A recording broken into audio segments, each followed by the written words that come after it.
Ooh, glances the two, but drops right into the corner. Charlie's gonna have a good chance here. You say it a minute ago, though, the problem is you can make the two, you can make the three, you might even make the four. What are you gonna do with that 5-6 situation?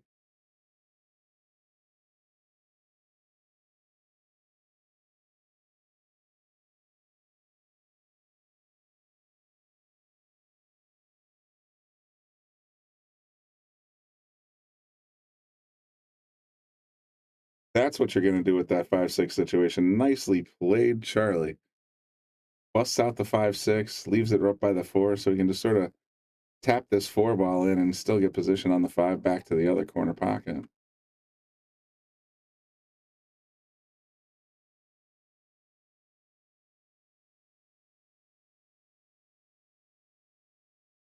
Nice and pocket speed. Play it off the five here. If you can get past the 8-9, he's got an angle on the six.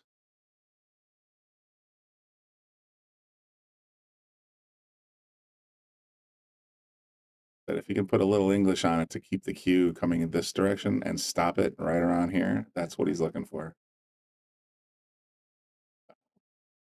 Doesn't matter how you get there, but you got there. Nicely done. Six in the corner.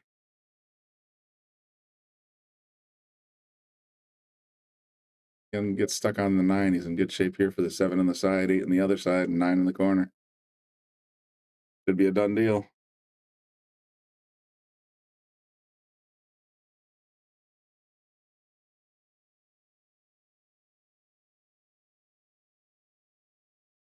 Beautifully executed run so far, especially breaking up that 5-6 situation.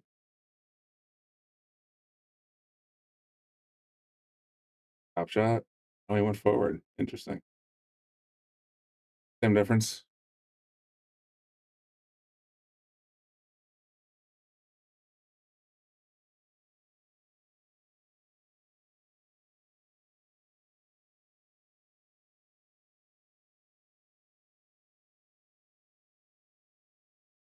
Charlie takes the first game. That's pretty big when you're getting spotted too in a race to 7. So now he's at 1, needs 4 more. Steven still needs 7. Playing list match rules here tonight, so it's rack your own, break your own, rack your own break. No golden 9 ball. 3-shot foul is in effect, or 3 foul loss is in effect. And jump cues are allowed. I haven't really seen anybody using them today. At least not yet.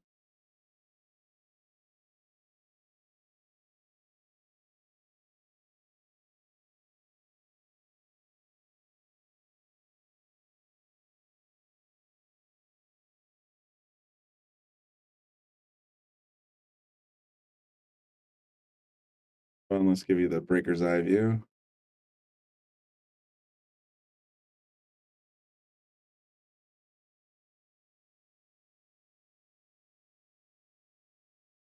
Dry break. What up, Teddy? I'm so bad at math sometimes. It's been a long day. This should be a 6-5 race. That's my apologies. I was wondering, a 2-game spot on an 8 versus a 7 seems strange to me. It was 6-5. I was just trying to deal with a couple of too many things at once. So trying to fix it. Oh, there you go, thinking again. Yeah, that's my problem. You know what I mean? I gotta stop. Kind of gotta show up and do. You have fun. Yeah. All right, so Steven only needs 6, not 7. That was Teddy Zun, who's the tournament director and general pain in my butt. I mean, nice guy. That's what I meant to say. I don't know why that came out that way. The one flew the 9 a little bit, but got a little lucky on the lead. Firmly stuck between the 8 and the 1. Hector says he did use his jump, but he sucks at jumping. Hey, man, I mean, I haven't even tried using any of these new jump cues and get off my damn lawn. So I did make a hell of a Mass A shot on the Monday night pickup tournament. That's what I know. Kicks, banks, Mass A. Jumping's crazy town for me. But I will say this. I mean, Lucas and Ashley and Rob Pierce and Dave Gavrish. My goodness, those guys can jump using that gear specifically. Will Alley's another one. He's got a hell of a jump cue from Jumpin' Jacks, I think his name was. Just like they can pop over a ball from 3 inches away, and it's that just blows my mind in terms of physics. So it is kind of cool though.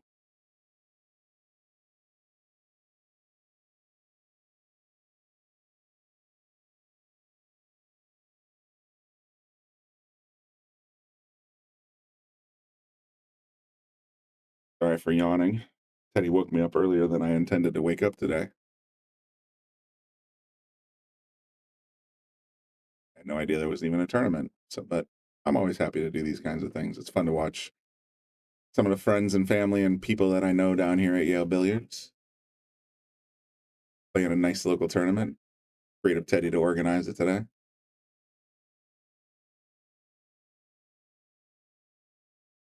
Charlie with a nice kick shot to play the two, but yeah, like I said, these guys are both pretty dangerous. A skill level 8 and a skill level 7. That's you're talking 500 to 600 Fargos. That's pretty good. So you don't want to leave too much open. That's for sure. Tried to reverse cut it in the side, didn't quite get there.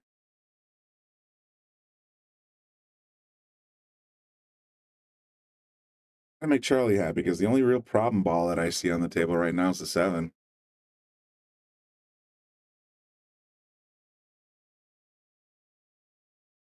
And the 6 in the corner to get to the 7 and in general is going to be the trickiest shot on the table.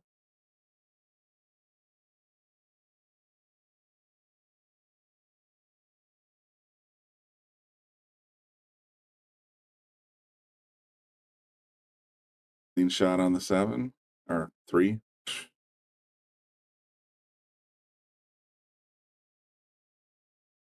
If he's going to play this pocket speed or try to thread the needle between the 7 and the 9. I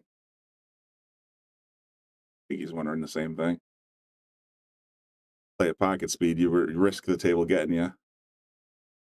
Play it fast, you risk getting a carom. Pocket speed. Held the pocket nicely. He's got a good shot at the 5. Now he's just got to get. See, the thing is with this 6 ball that I mentioned a second ago, you're going to want to try and get position up here somewhere or way over here. Because what you want to do is get off this 6 ball, find your way down here. That's, yeah, he got there, just not how I thought. So let's see if he can come back. Because which your landing zone is basically anywhere in this section here is going to be good for the 7 ball.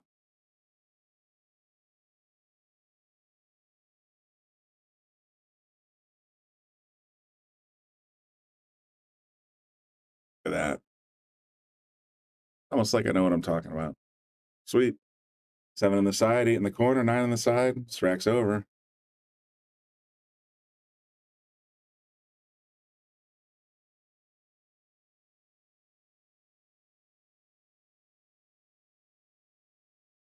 Charlie looking rather strong right out the gate here. Fortunately, Charlie's right-handed.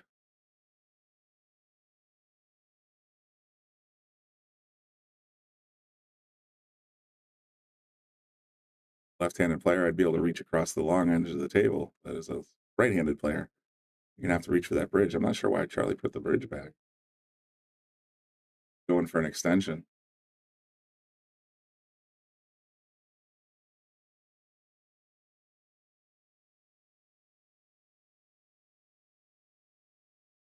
I had to guess he's throwing an extension on the back of his cue right now. Gonna try and stretch it out a little bit.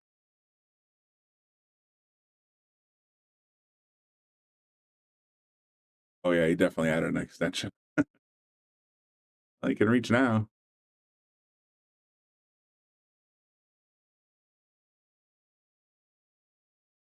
Hold it back just a little too far, but it's still in pretty good shape.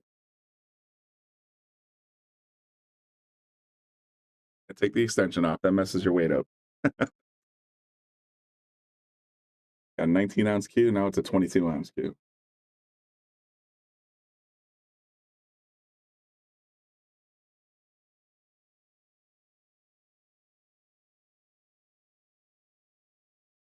He missed it entirely. Oh, that's frustrating. That's frustrating. He had such a beautiful run out there. Just missed it at the end. So we're going to give Steven a game there for that one.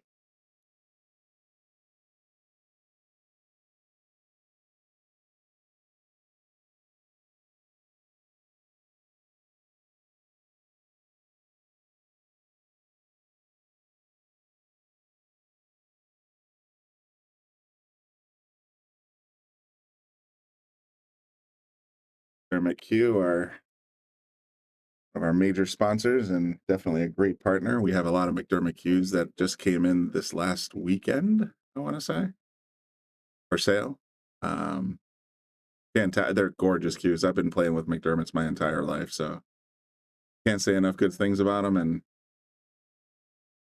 by all means, if you're interested in getting a McDermott Cue, reach out to Yale Billiards or Bobby Hilton. They'll be happy to help you with picking out the right cue and getting it in your hands.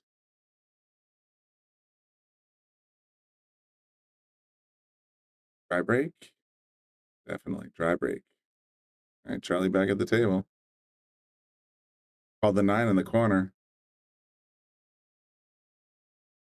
I try and play the 1 in the corner and send the cue back to the 9. 8's in the way, though.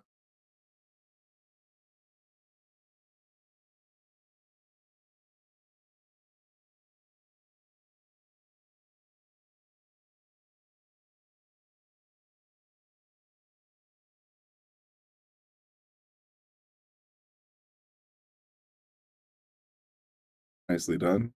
One rail shot. Didn't think he was going to try and catch that 4.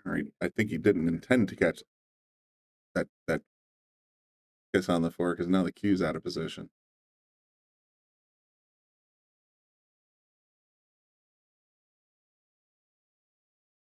Contact. The 9 hovering by that corner pocket. You got to be real careful where you leave the cue ball right now.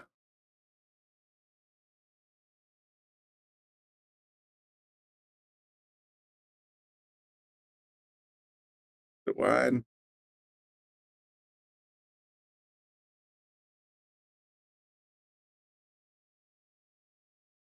All right. This should be an out for Steve. Gonna go up to the left side of the table there. Come bouncing back. Wow, a lot of English.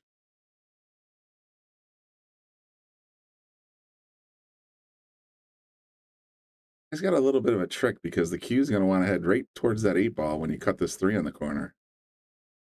It's not, I mean, unless he could find a way to miss the 8 ball, he's not going to get back to the 4.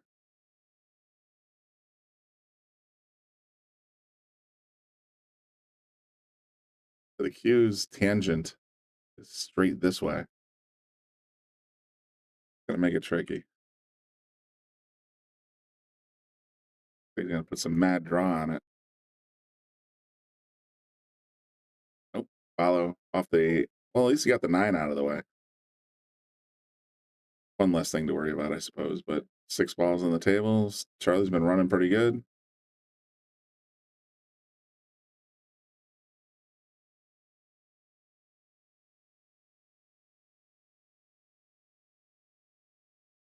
I like this shot better.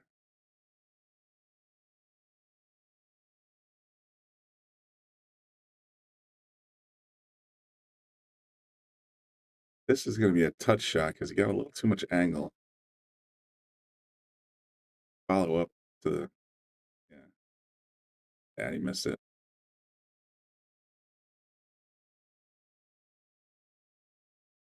Tricky to play from that position.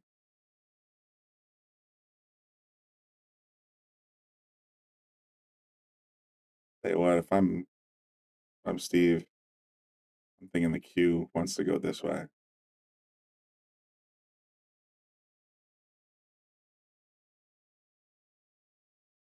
He's got position enough to get past that 8 ball.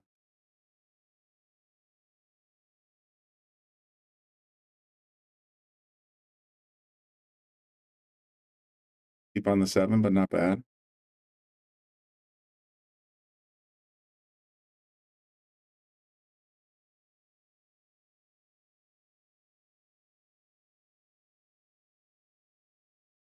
Oh, tried to use the whole pocket and got burned.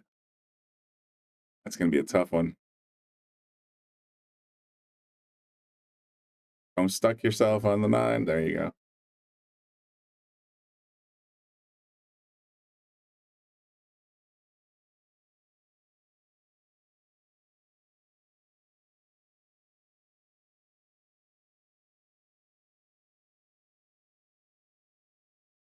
Ball speed.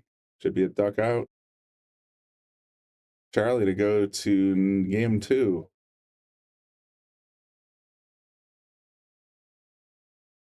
Have it. Charlie now needs 3. Steve now needs 5. Thank all our local sponsors. Guess not. None of the buttons are working today. Awesome. Never mind.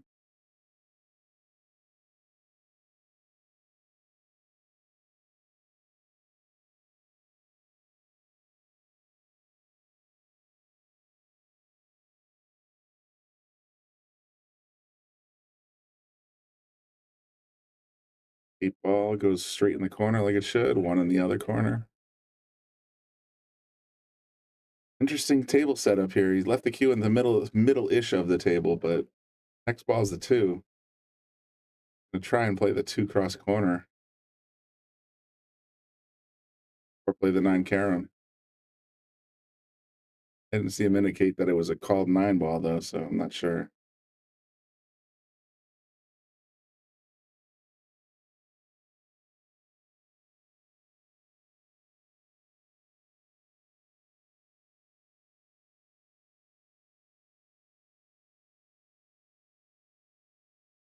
Yeah. Both these guys are just nudging that 9 around. Now look at that 3-9 situation. Especially now that Charlie's approaching the table and he doesn't have a look at the 2 really.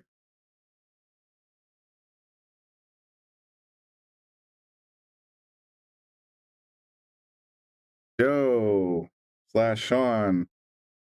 We are in the top 6. These are 2 of the 4 in the 5-6 round. And then I believe Danielle's, I have a hard time pronouncing her name. Oh, we got Jenna Vander Malen waiting for the winners of. Oh, she beat David Andreoli, so she was in the top 6. Now she's in the top 4. The winner of this will go to play Jenna. The winner of that will play Danielle's Zakrajic, I want to say. And then waiting on the winner side is Angie Simpson.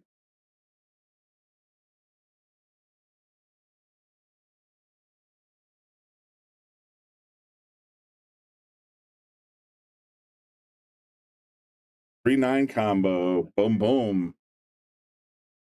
Even on the shortcut. Takes us to 2-2.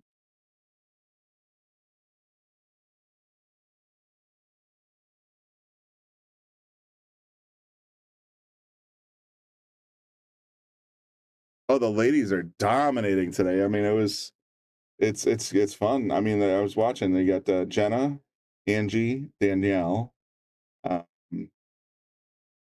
In addition to, let me scroll back a little bit here. Gina was doing very well.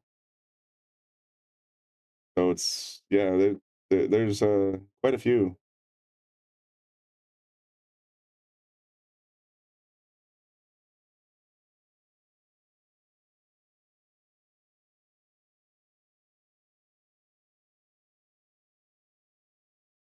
Jeremy, you have both what, these guys, Steven and Charlie? Hector can testify that the ladies have been smoking everyone. Yeah, they seem to be having, it's St. Patrick's Day weekend, and they're having a hell of a night. Day.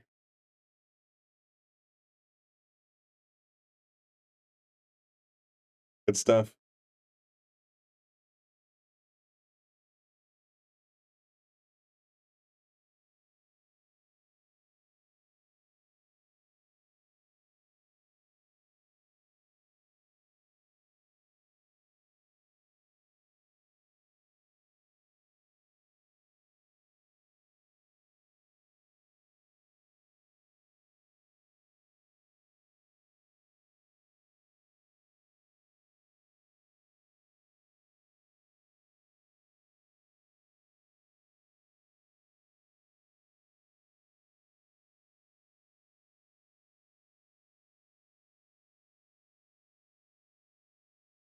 the 5 ball. This cuts off pretty much any bank shot here. I don't really see an out. Unless it's further off the 5 than I think it is.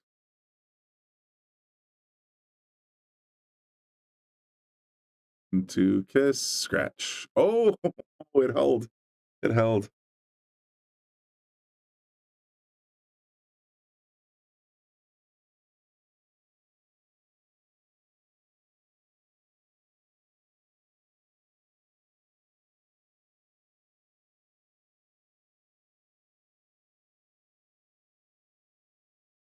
He's trying to sneak it behind the 1 or the 8 ball, but I think he did. He's gonna be okay with this.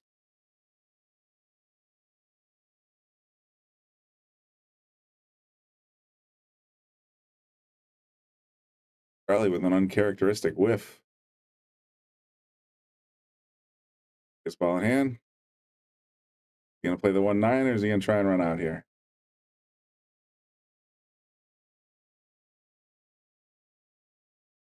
Thought better of it. Hey, Steve, let's see what you got. It's Flying Brian time. You got this.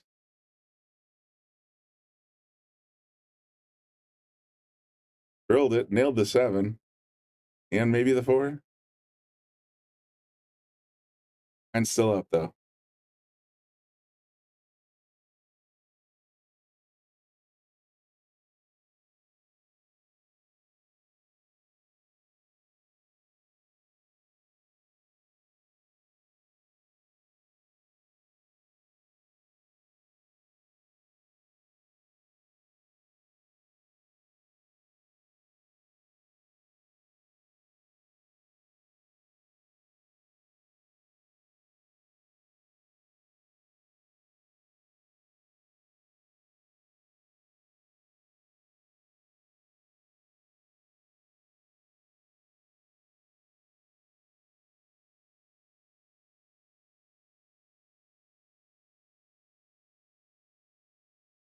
Is that true? That's pretty hilarious. I'm gonna read it out loud because it's funny. He says, Hector says, I'm still stuck on the fact that Paul Miucci bought Christian Cabrera in the Calcutta, and then Paul went off and knocked him out in the tournament. You know what? I admire that. Like, there would be the temptation to lay down because you might make some money in the Calcutta, but you're there to win, man.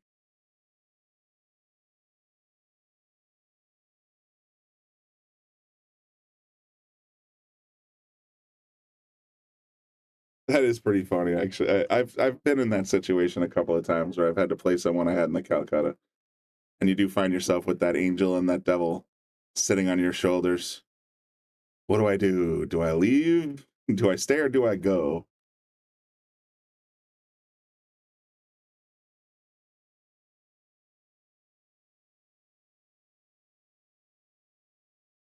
Pretty funny.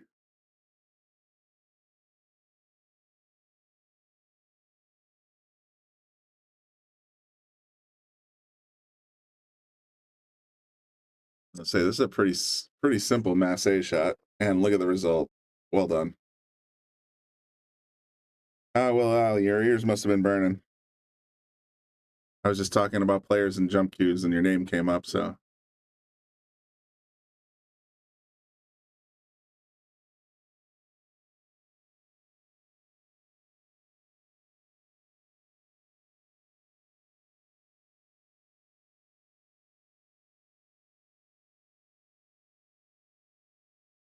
Ooh, nice contact, bad result. Charlie will be coming to the table with ball in hand. Is he going to pay him back for that 1-9 shot? Looks that way. It sure looks that way.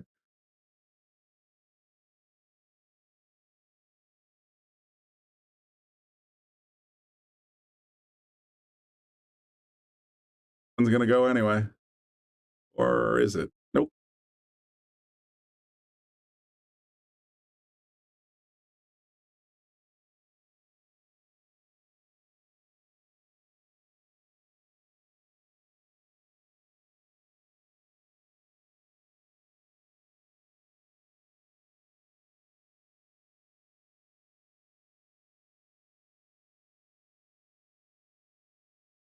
You do here.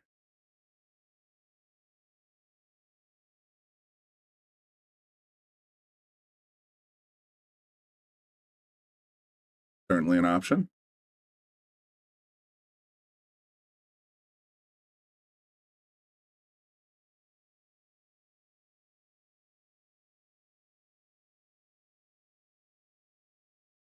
He's going to try and come 2 rails at this. 1, 2, 4. Yeah, I was thinking if you got inside the 2, there's a chance that you could carry him into the 4, but got the 2 a little full.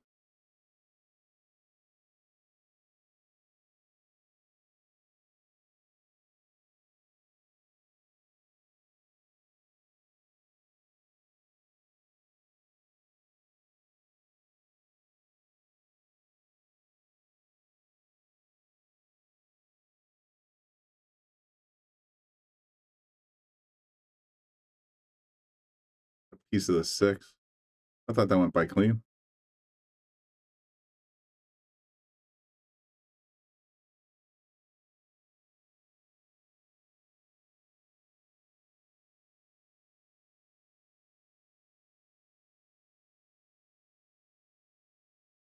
Excellent position on the 3. 4 is a hanger. Got to keep away from that 9. Great steaming, guys. Welcome to the Shark Steam. Brian Brennan in the booth, bringing you all the hottest pool action in Wallingford, Connecticut on the Shark Steam. Because it's funny.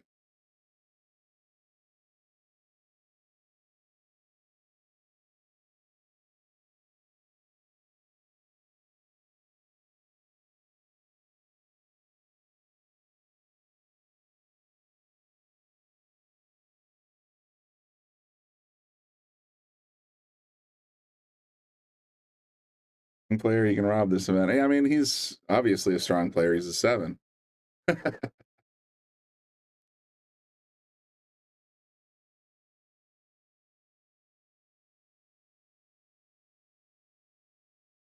Remember, though, this is the 1 loss side. Let me see who put him down to the 1 loss side, if I can go find it on the brackets. Danielle Zakrajek. Zakrajek? Something like that. Knocked him down in round 4.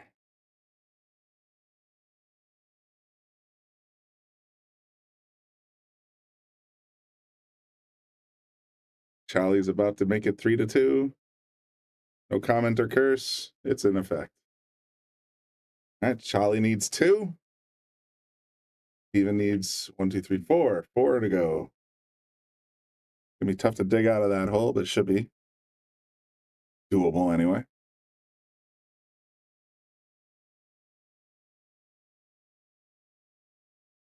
Yes, he's on every one of our videos right there in the music section.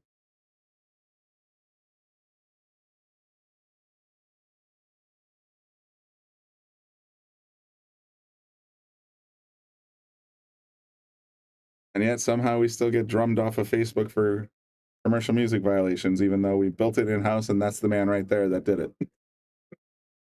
Gotta love Facebook. I mean, we love you, Facebook. I didn't say anything bad. Don't knock us off.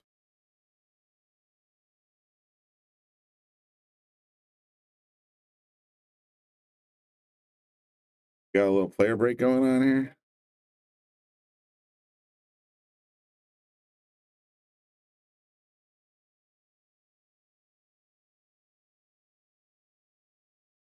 Nope.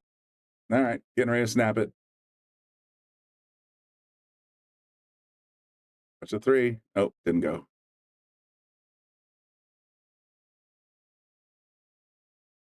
And Charlie breaks dry. So we got Steven coming back to the table.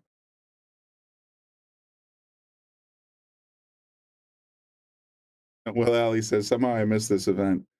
I don't think anyone in the room's unhappy that you missed this event based on your current streak of crushing events. So that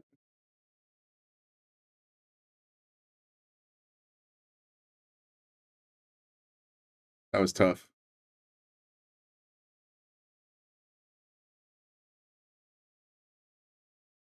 It's a field of 32, and I think Teddy even said there were some weightlifting going on. So it was You got lucky twice. Nah, it's there's luck and then there's twice.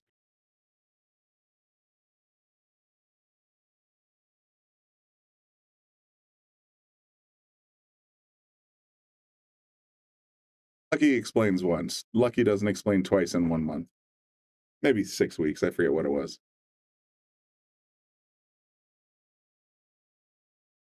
Sold out in a day and a half. Yeah, I mean, I think Teddy's learned a few things. This is his first event for the sink or swim tournament, and he's going to tweak it a little bit for the next one. But he's definitely looking forward to doing another one.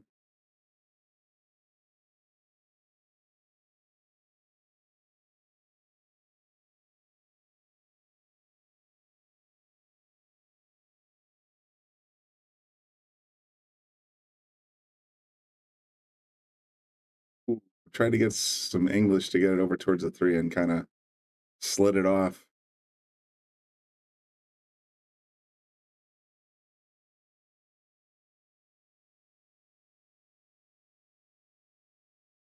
Be okay with the 8 ball sitting where it is.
Gate. That was a tough spot to get out of right there. Ball in hand for Charlie.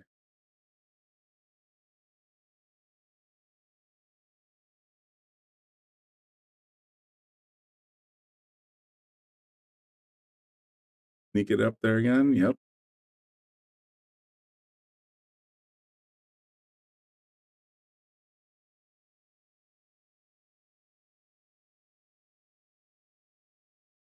In a predicament here. I mean, that's a tough shot to get at, even with the short rail.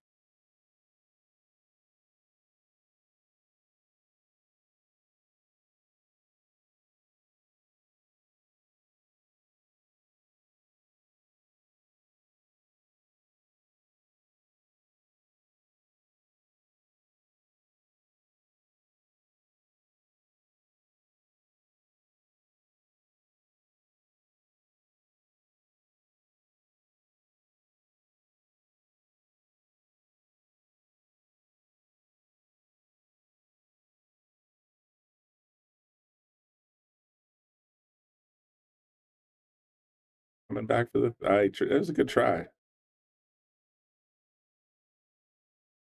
Yeah, third foul. Nicely played, Charlie. To get to the hill. Guess Give you a quick comment. Yeah, Hector Sanchez is saying underdog number 8 is coming up on April 27th. So about what is that? 6 weeks away. 64 players are already in with about 20 on the wait list, though they may raise it to 96 players. So we'll see. If you're interested in the underdog 8 tournament, certainly reach out to Hector Sanchez there. He'll be happy to put you on the wait list, or who knows, if they expand, you might be right in. Wow, 2 balls, same corner. 6 and the 8 are disappeared. And look at this 1-9 sitting there. How tempting that is. Not enough, apparently. Oh, look at this. Holy smokes.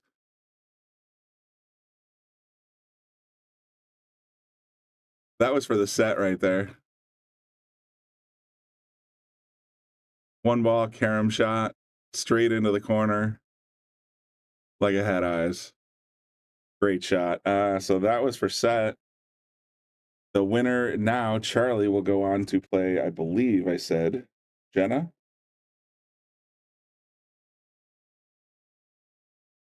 Charlie is going to play.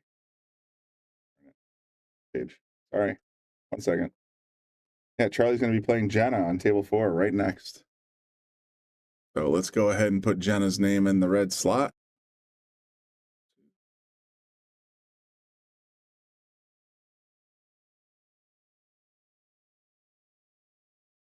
Red name.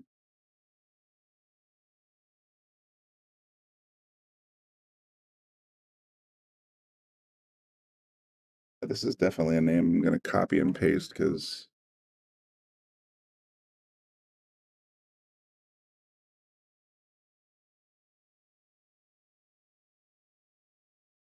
now you see why I copy and paste it out of digital pool.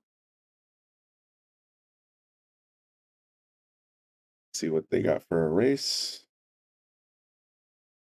Jenna needs to get to 3. Charlie needs to get to 6. That. And I'm going to take a quick break. And if we'll be right, well, I'm going to just put the commentator break on for now until they get the game started, but it'll probably be in the next couple of minutes. Stay tuned.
Tournament director Tenny Zunge basically just walked into the booth and said, "No, it's 5-2." And I said, "Well, no, that's not what it says on digital pool." And then I looked back at digital pool. Turns out when he activated the match, it updated the scores. So here we are.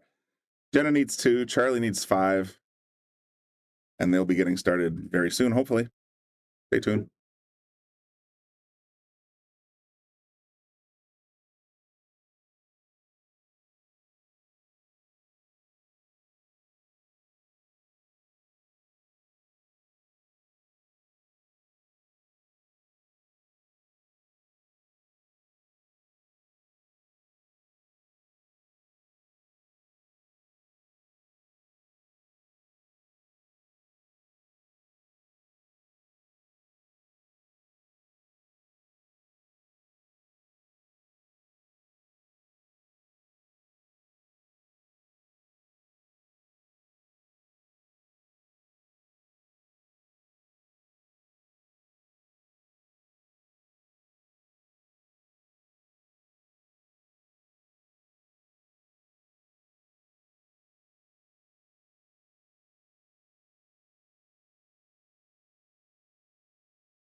Thanks for sticking around. We're getting ready to get started.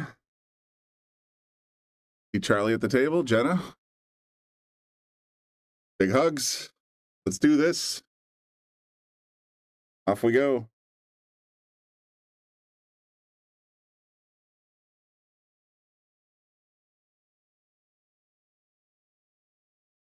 Ooh, I think it's Charlie by a nose.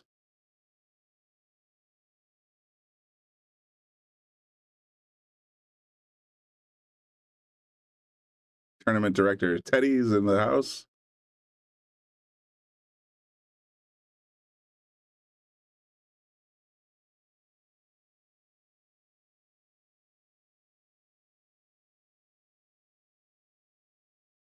Looks like Charlie won the lag. All right, Charlie needs 5. Jenna needs 2. Jenna, the ladies, Angie, Jenna, Danielle, they've just been knocking people down left and right. So I was just talking to Charlie in the parking lot. He asked me to say hi to Sheila because mom's watching. Hi, Sheila. And he's got a lot of work ahead of him. He's got to get through 3 ladies to get to this championship. Danielle's waiting for the winner of this match. And then in the winner's side, we got Angie.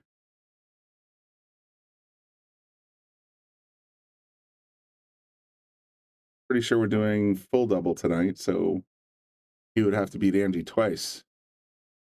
Or Jenna, or Danielle for that matter.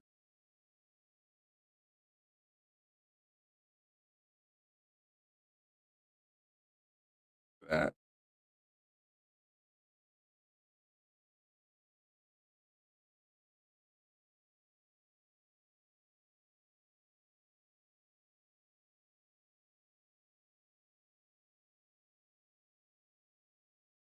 Jenna looking confident, doing well so far.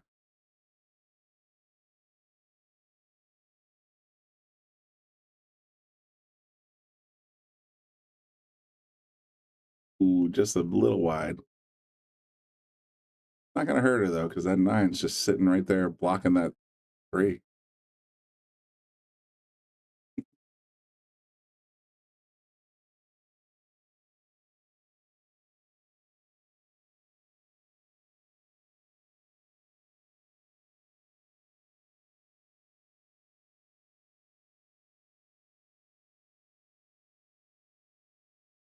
Pick at it.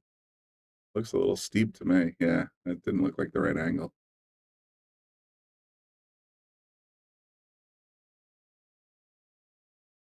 Ball in hand, Jenna.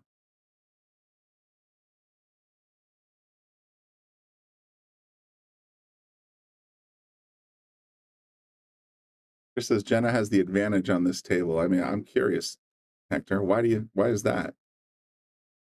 They're both playing on the same table. It's 4 3/8-inch pockets. Has she practiced more on it?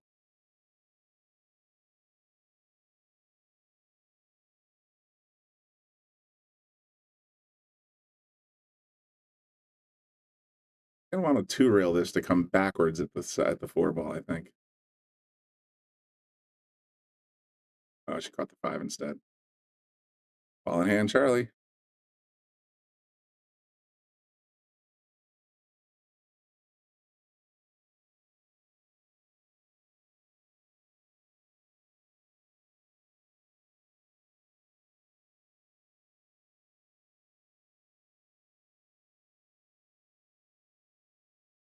Draw shot, kicks the 7 out of the way. He's got an angle on the 5.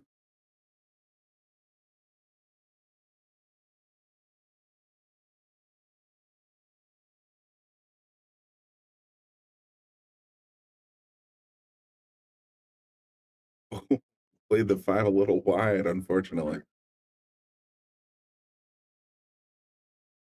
Victor says her team on Thursday nights always gets this table, so she should definitely have the advantage. All right, that makes sense. So she got some hours on this table. Slightly tighter than regulation, but not excruciatingly so, like table 8, for example.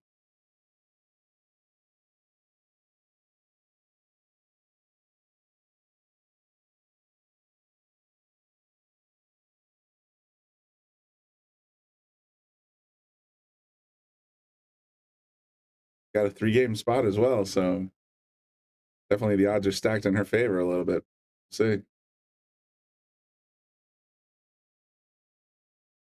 The back, the bank shot didn't quite get there.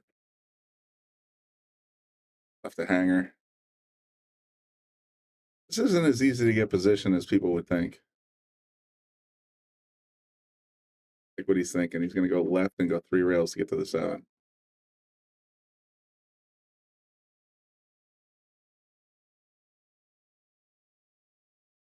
Just a hair more speed and it would have been perfect, but that'll work very nicely.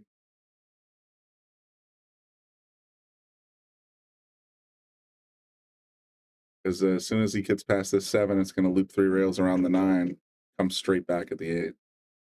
1, 2, 3. Ooh, speeds a little bit.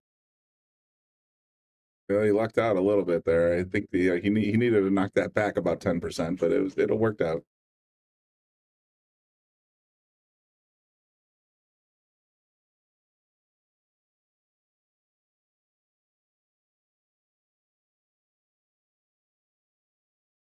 Pops the 8 in the corner. He's got a nice line on the 9.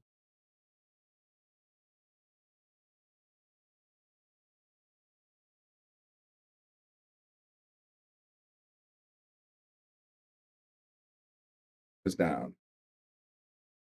All right. Well, there you have it. Charlie's up 1-0 so far.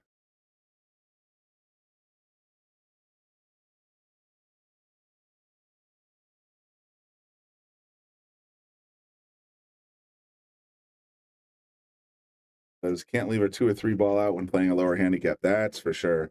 I mean, that's the pressure for being a higher handicap player playing a lower handicap player. You box an 8 or a 7, you just gave up a match, and not only that, they only need 1 or 2 games, so it's going to be that much tougher.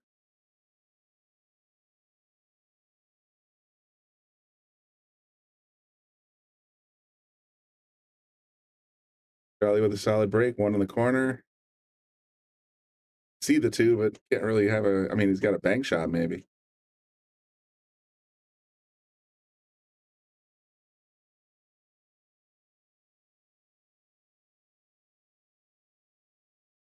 Ooh, caught the point.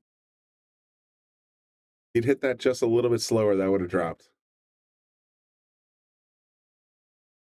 Hector says, I'm for Team Ladies right now. I want to see Angie, Danielle, and Jenna take top 3. Well, there's a great chance that might happen, because basically if Jenna advances, that's exactly what's going to happen.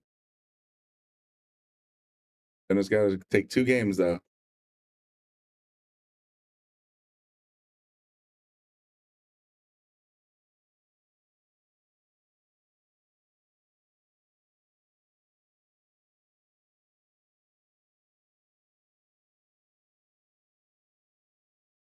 Cut. Good angle on the 3.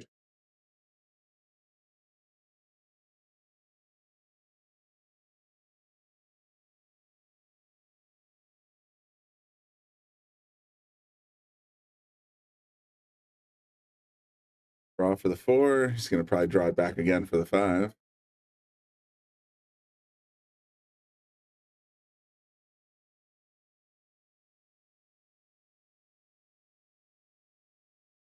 Just going to stun this off the rail and come back for the 6 that way.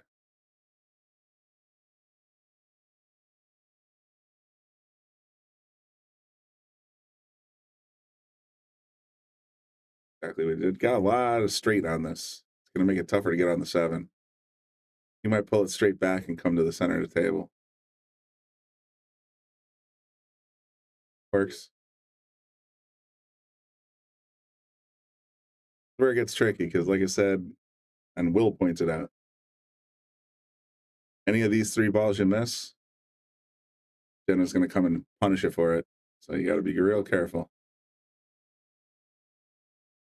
7's down. 8's lined up pretty good. I like the 8 and the 9 in the same corner pocket. Oh, he boxed the 8 and left it hanging. Oh, that's just what I just said. Worst case scenario. Now Jenna's got an opportunity and a half here, because all she has to do is pocket the 8 And the cue ball is going to want to just basically all by itself. You don't have to get cute. Just got to pocket it.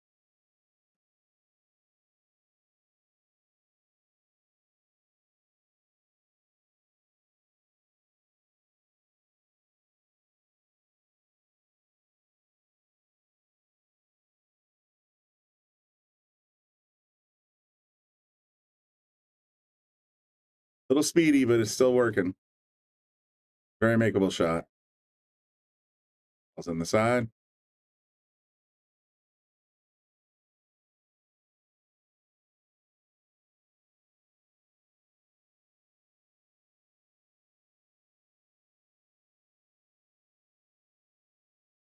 Nicely done.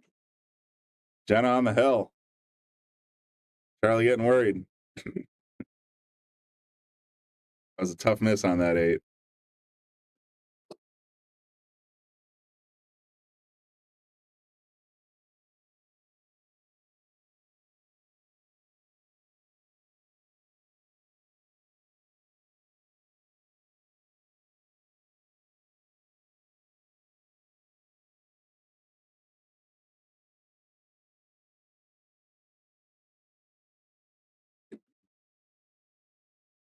Jenna getting ready for the snap.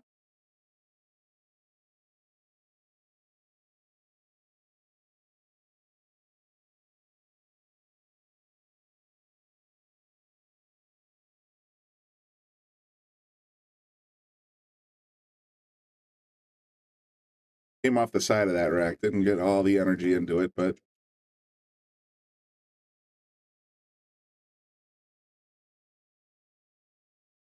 Charlie going up table for the 2. Oh, he got the 9, and now he's going to be a little stuck.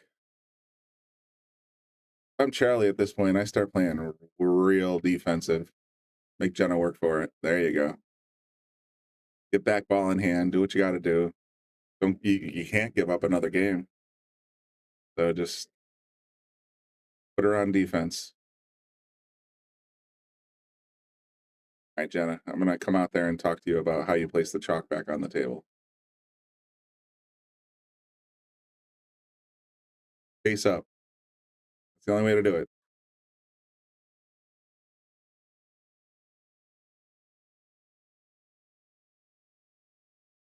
Nice kick. Good contact. Didn't leave much.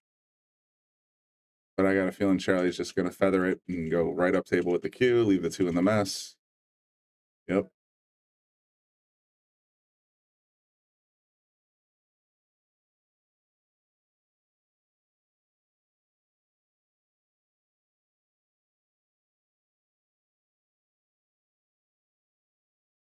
I think she can at least see a piece of this 2 ball, though. Hit it directly, stuck it on the 7. Nicely played.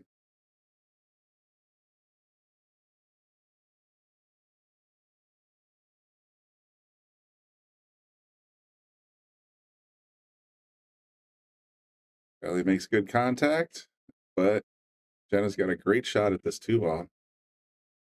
Problem is, once you get the 2 and the 3, and then you got to figure out what to do with that 4.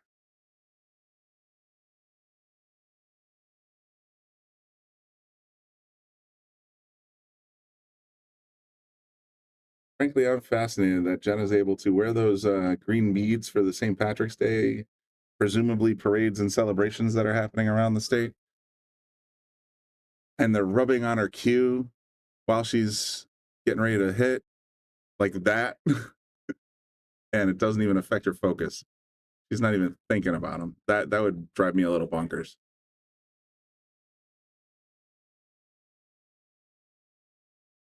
I'll probably have to come at this 4 from behind. I'd call the 9 just because.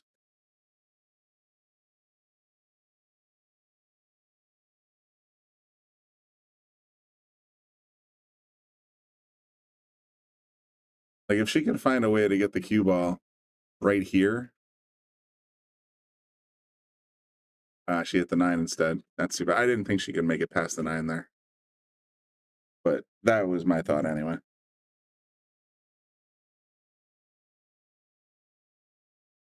All right. Charlie's got ball in hand, 6 balls on the table.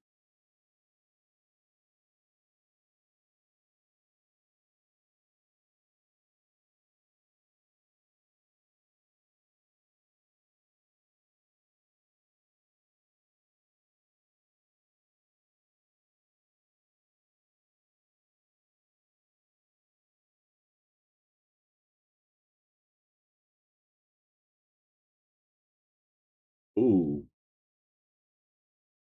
a short side position, and look at that leave. He was trying to get position on the 6 while making the 5, but instead just left Jenna completely stuck.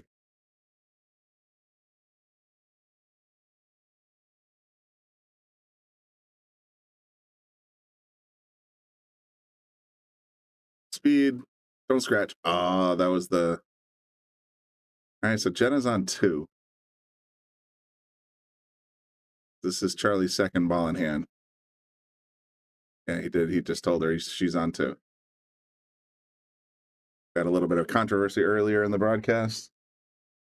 One of our players did not indicate that his opponent was on 2 and subsequently lost the game and match because of it. So I wonder if Teddy's actually using that as a cautionary tale. Who knows? I don't think it's going to matter. I feel like Charlie can get out from here.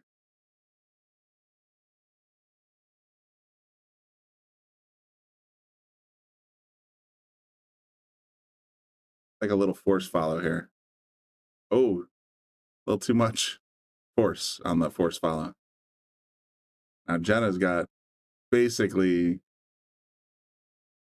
4 balls on the table with a hanger, so 3. She's just got to get on that 7, and she's in pretty good shape.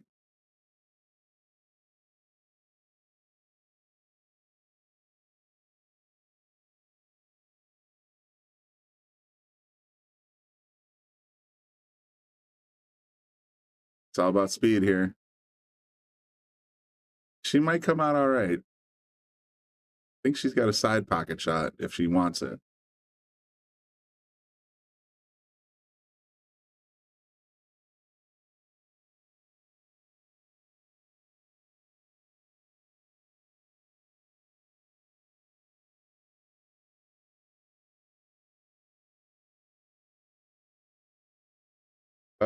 Jenna, you're driving me mental. The well of the chalk should be face up.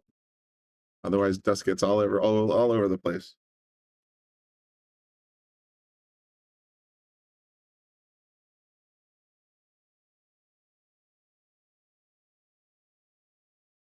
On the side, is she going to the corner?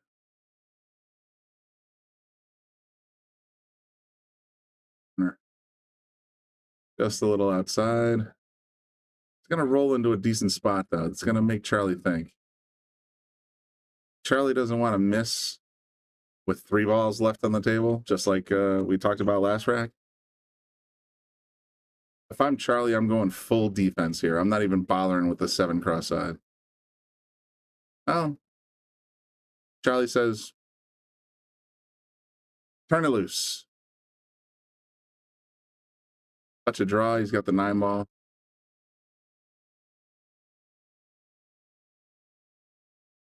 Gonna make it 2-1.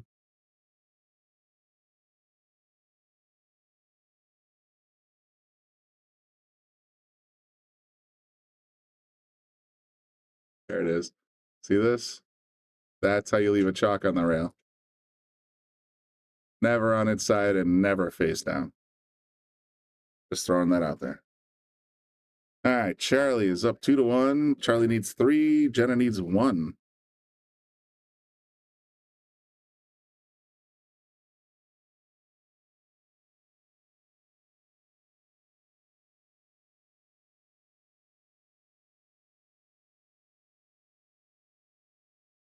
Boom. 5 ball goes rocketing in the corner pocket. He left the cue on the rail, but he's still got to look at the 1, so it's not bad.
Nicely done. I didn't think she had enough meat on that 2 ball to make it, but she did.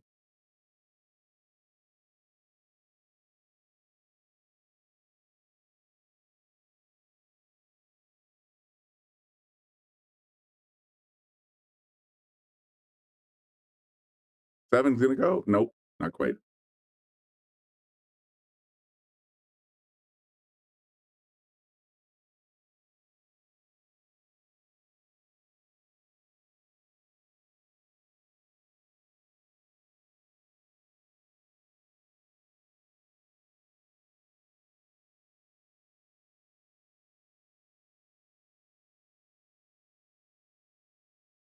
Believe?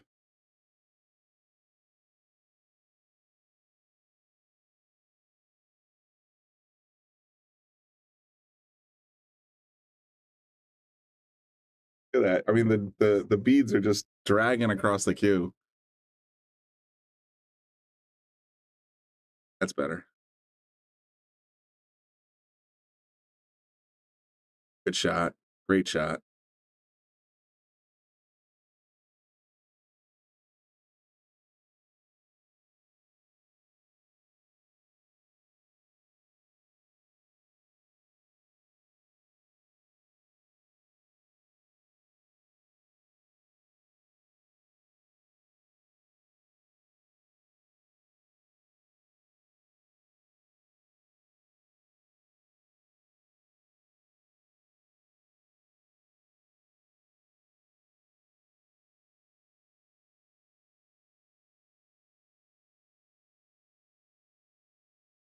Taking the beats off.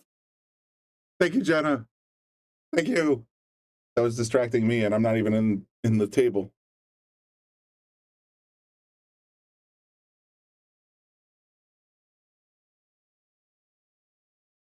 Ooh, just a little wide. Otherwise, she had the run out because the 7 and 8 are both hanging. Tough miss. But she didn't leave Charlie a heck of a lot to work with. I mean, the 8 is hanging.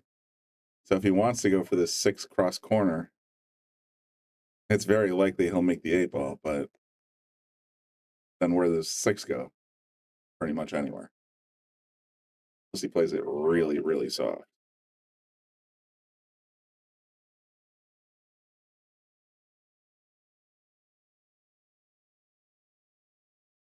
Gonna be tough for Charlie because look at this.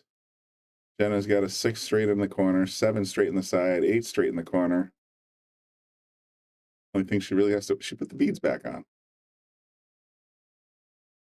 It's pretty funny. I'm sorry I'm obsessing about small stuff, folks. But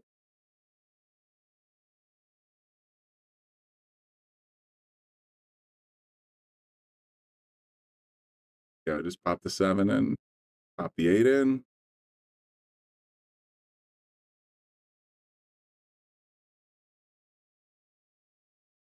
Don't overthink it.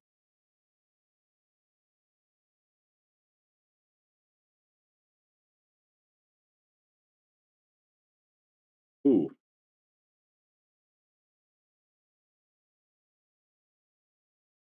I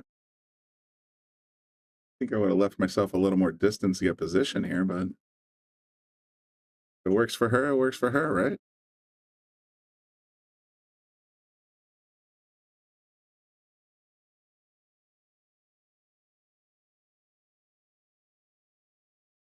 Breaking out the bridge. So I think she's going to try and just basically skin the 8 and come up table here. Got a little too much spin on that one. Mac Daddy Connor says, is this APA? It's APA ranks to determine the handicap, but the rules are Yale Billiards list rules. So it's kind of a deviation from APA standard rules. In other words, jump shots are allowed. 9-ball is not golden on the break. You have to call the 9. And there are a few other variations as well.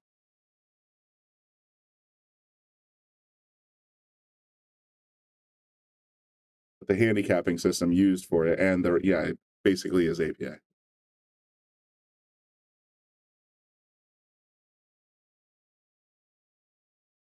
And 3 safes, yeah, 3 safes. Look at that cut. Wow, I thought she had it.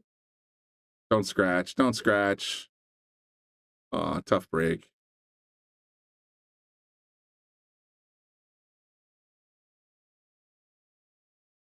He conceded. All right, well, that makes sense. I mean, ball in hand on the 9. Should be able to make it. Charlie gets to 3. 3 safes is in effect. So three fouls is a loss of match or loss of game. And how many points is the 9? None. The 9 is worth 1 point. So basically, it's a race. Charlie just got conceded the game, so he got 1 point. So it's not like APA where you count the balls or anything. It's just APA for handicaps.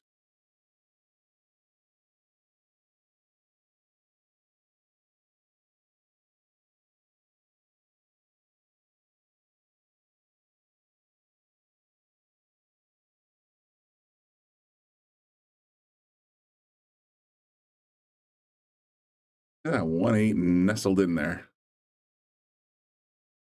Kind of messy. I see a push out happening here. Exactly what he did. Called push.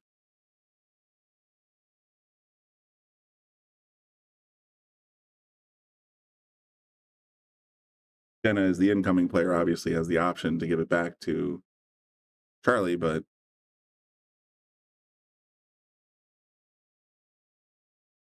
in rare situations does that happen. You gonna give it back to him? See, as soon as I said that, she just said, "You know what? You do it." And I wasn't gonna go. Pick her on the 6. He sure did.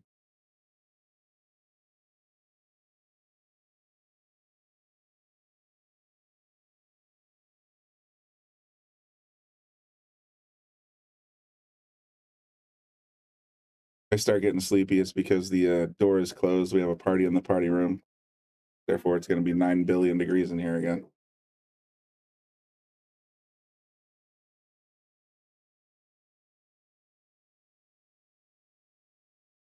Sit out. Charlie will come into the table with ball in hand. And no problem balls. Every single one of those balls has a pocket. So Charlie is a 7, should have reasonable chances of getting out from here and making a hell.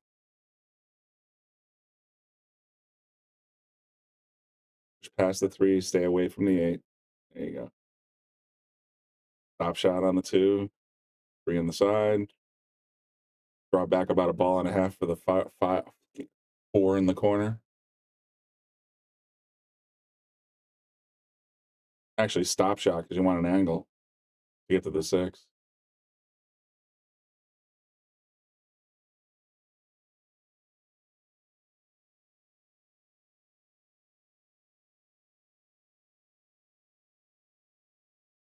To follow, maybe a little right.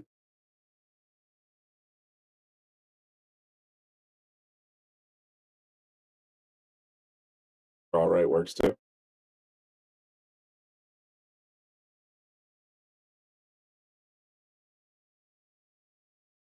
Play it off the short rail with a little right English. It'll bring it up on the 7 real nice.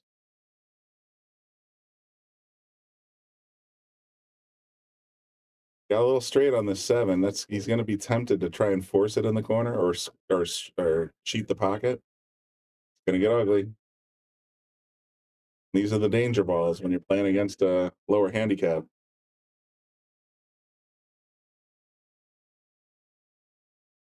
But he definitely wanted a better angle on this 7 ball.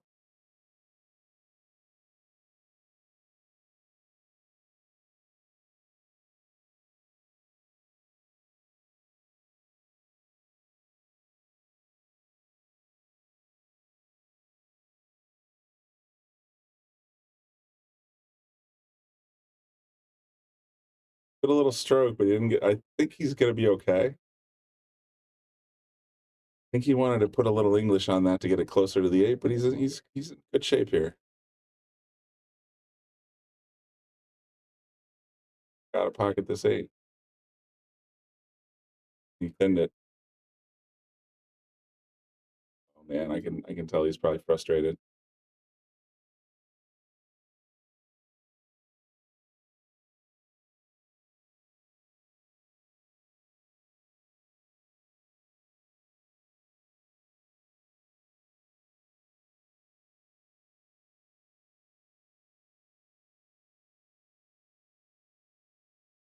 Then a smooth as silk, just pops the 8 in there, gets perfect angle on the 9. I think Charlie's done.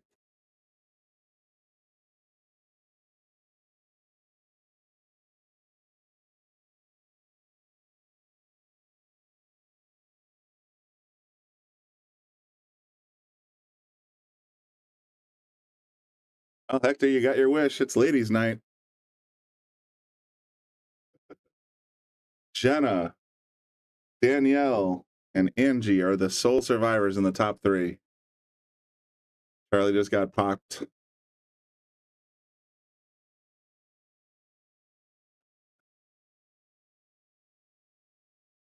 And I just got a big hug.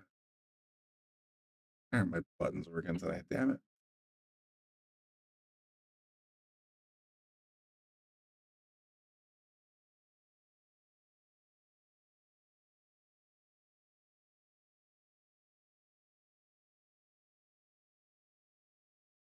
Heck, Daddy Connor, I have no idea. All I know is I'm married, so I don't pay attention to such details. But based on the way Thomas Natal just hugged her, I'm going to guess she's not single.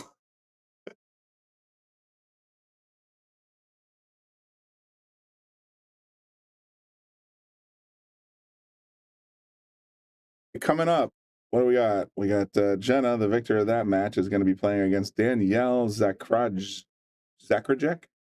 I hope it's Zakrajek. Please tell me I'm not murdering your name.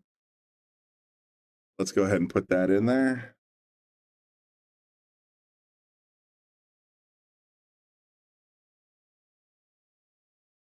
Winner of this match will go advance to the finals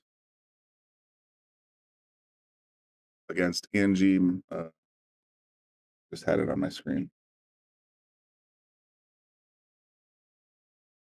Angie Simpson.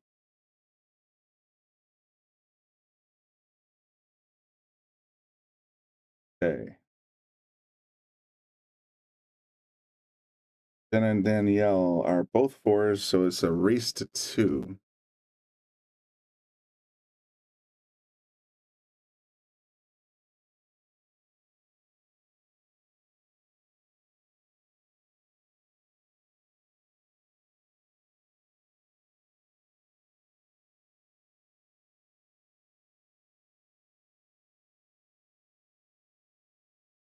There, it looks like they're just getting ready to roll right into it, so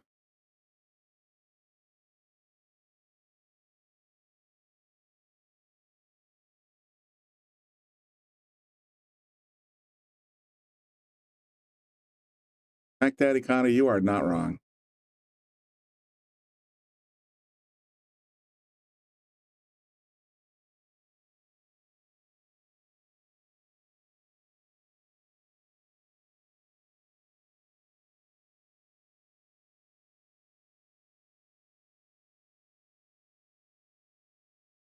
It raced to 2 to go to the finals, Jenna and Danielle.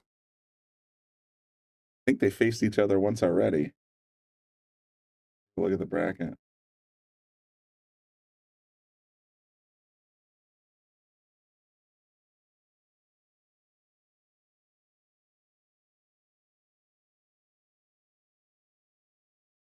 Oh, I guess they did not. So this is the first time they're playing each other tonight. Danielle was playing Charlie McMahon, sent Charlie to the 1-loss side, and Jenna was playing Angie Simpson, and Angie sent Jenna to the 1-loss side. So maybe that's what I was thinking of.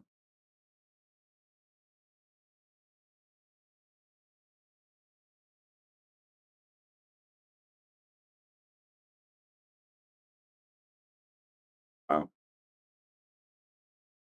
Just barely wide enough to not go in.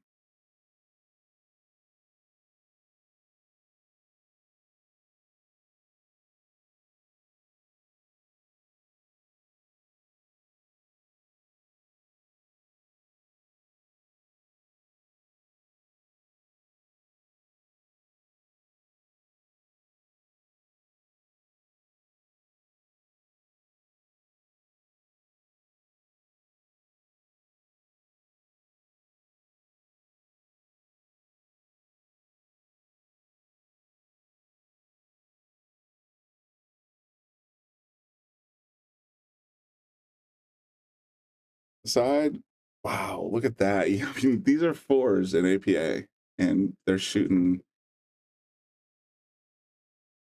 I mean, the position play is not as polished as most of the more advanced players, but these girls are shot makers, man. They just like that last shot and a few other shots that we've seen so far. They're not, like I said, they need a little, the experience comes that English and position, but when it comes to just putting balls in pockets, man, they're on top of it. And that was a great play right there too. She got good contact on the three, got the right speed, and with that, an outstanding save.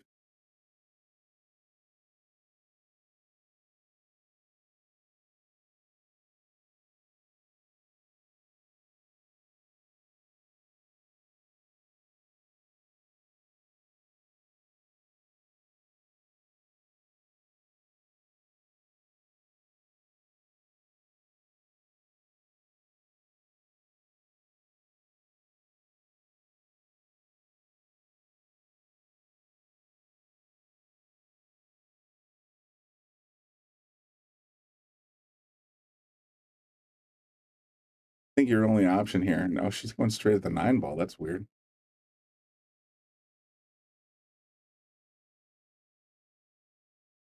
She was trying to ensure not a 3-9 combo. I was thinking from where she was, this 2-rail shot would have been a viable option. But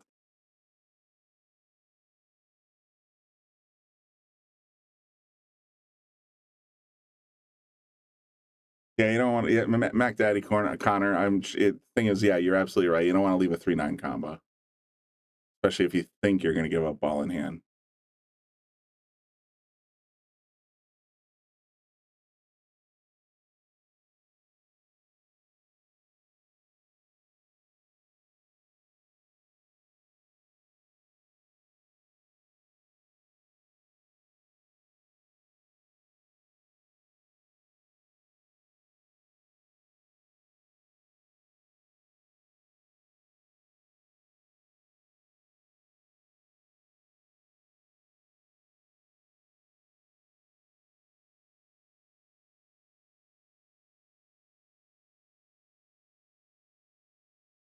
Needed a little draw to stay off of that 8 ball.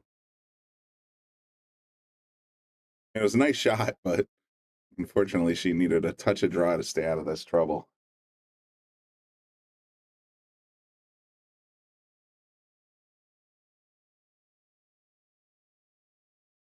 Tell you what, if I'm Jenna, she's going up table. I think this is the better.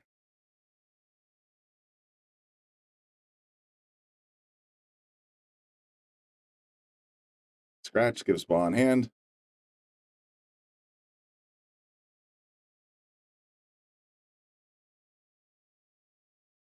I think that 6 goes straight in that corner pocket without any trouble from the 8 or 9. So all she's really got to do, plop the cue ball right around here. Take this position. Or she could play it here. Roll forward. This is where she wants to end up, though.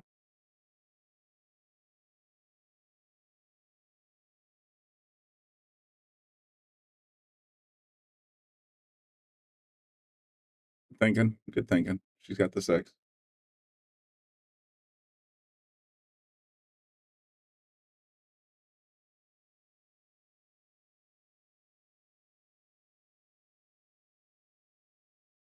Ooh, okay. Needed about 10% more speed and she'd have been super happy, but now she's got a tricky decision here. Does she try to cut it in the side and possibly scratch? Does she try to cross side it?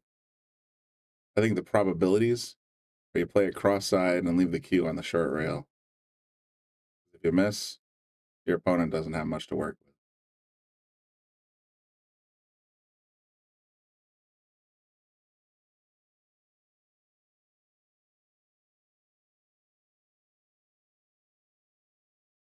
Still very makeable.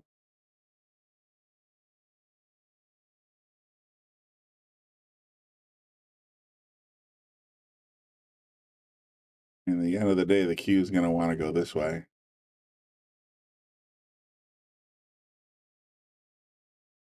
If she plays it in the side.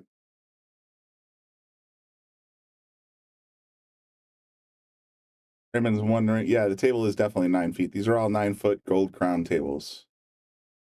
Hot seat is Angie Simpson. So all ladies tonight. So the winner of this match will go on to play Angie in a full double elimination tournament. The winner of this will need to win twice.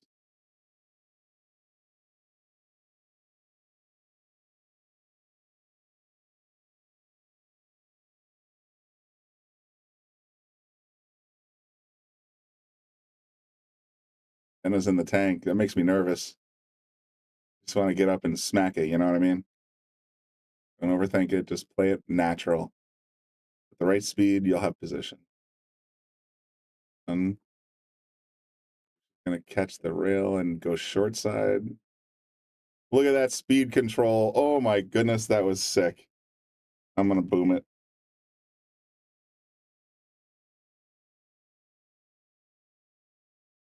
Oh, she almost went wide on that one. Jenna takes a first blood, goes up 1-0.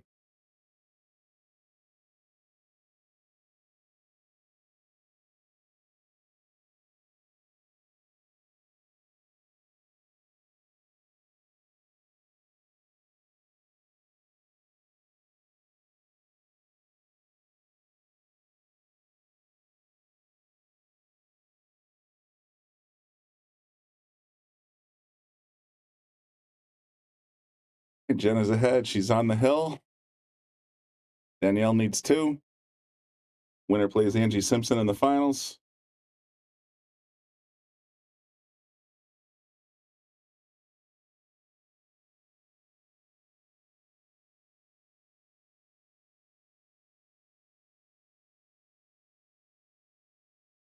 Get in there, 6. Just short.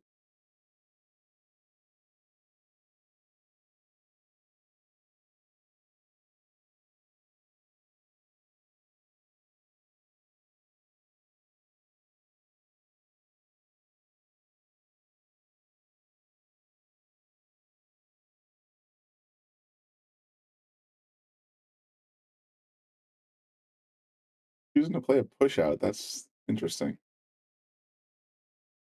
Oh.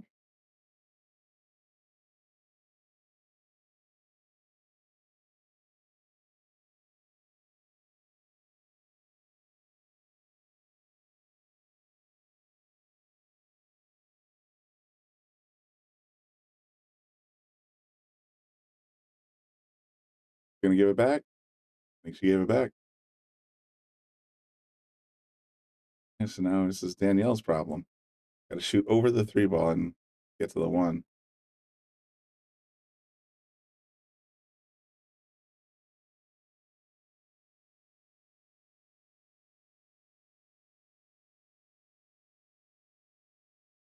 Just like that.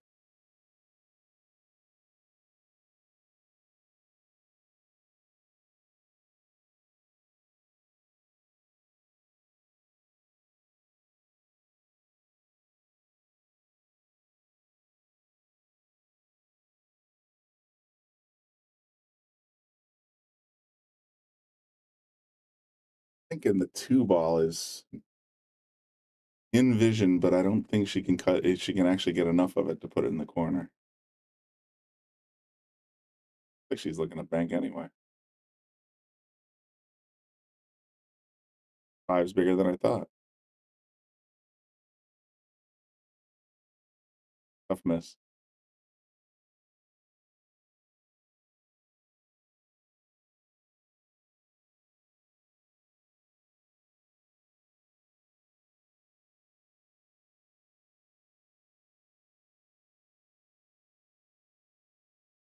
Give yourself a little more angle. See, this is what it's driving me a little mental. You want to put the cue back here. That way the cue squirts down. Oh, she found a way to get it there anyway.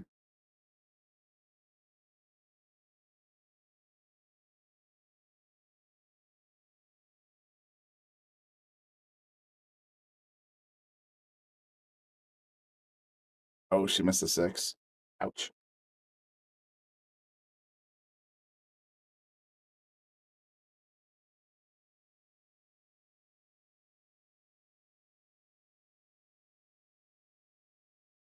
Sounds like the party in the party room's dissipated. Maybe I can open the door again. Oh, oh, air, glorious air.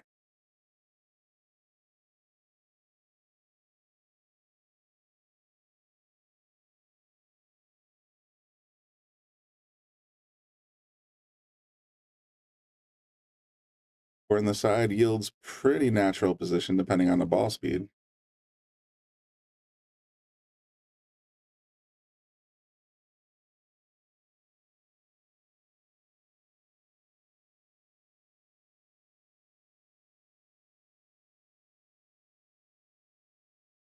Yeah. 6 is a hanger. Got to figure out what to do with the 7 afterwards.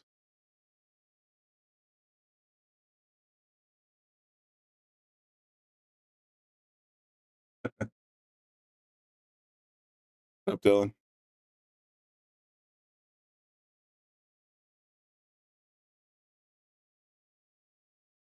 This is a clutch shot right here. She's got to thin the 6 to make sure she get the cue comes back towards the 7. There you go.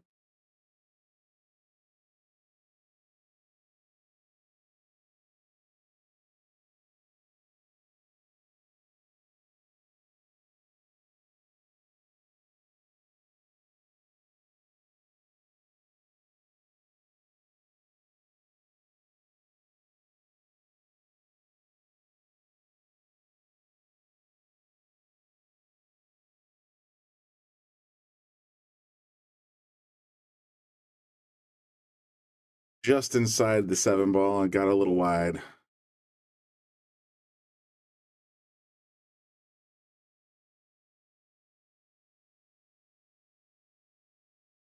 See what she does here, because if she plays it stop/draw, then it'll come towards the 8. Got it natural, but it's a little off angle. Not bad, though. She should be able to make this 8 in the corner.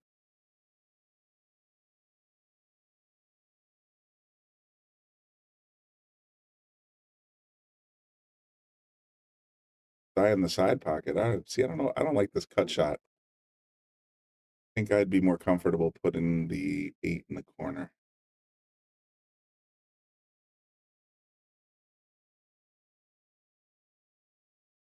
Just a hair of right hand English. Just to keep it from going back to the other side pocket. And that was a tough shot. I mean, yeah, that was, yeah, Mac Daddy Connor, you are absolutely right. That was an interesting defense opportunity, but at the same time, it was a very makeable ball, so you could go either way.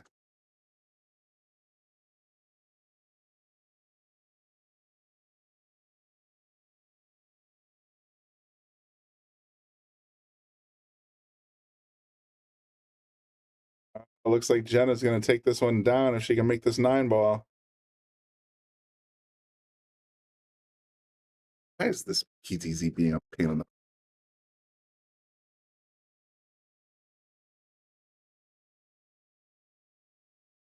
You know?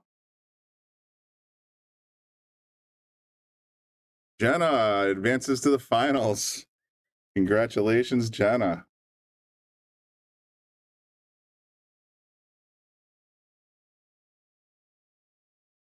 Hey, coming up next, Jenna and Angie in the finals.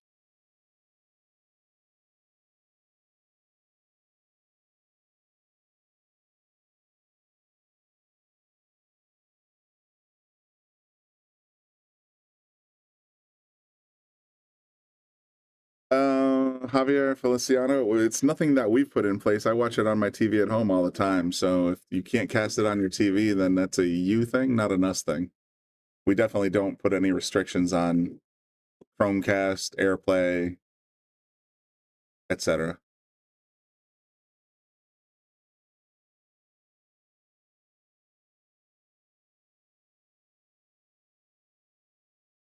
And so Angie, Simpson. Up next on the Shark Stream, the finals is a 3.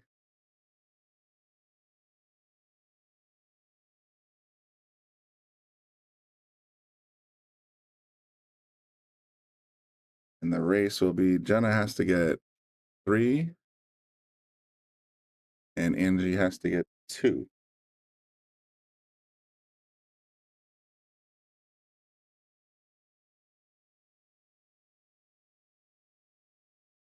And if Jenna wins the first match, then they will play another match right afterwards.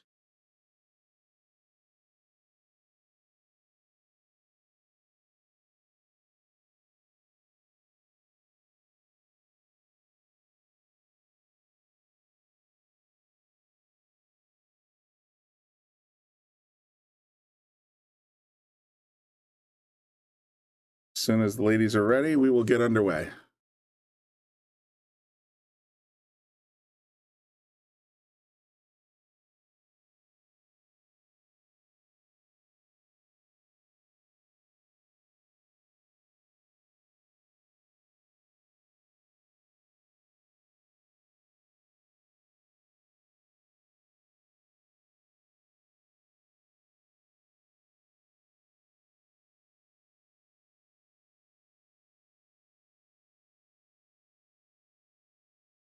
Go for the leg.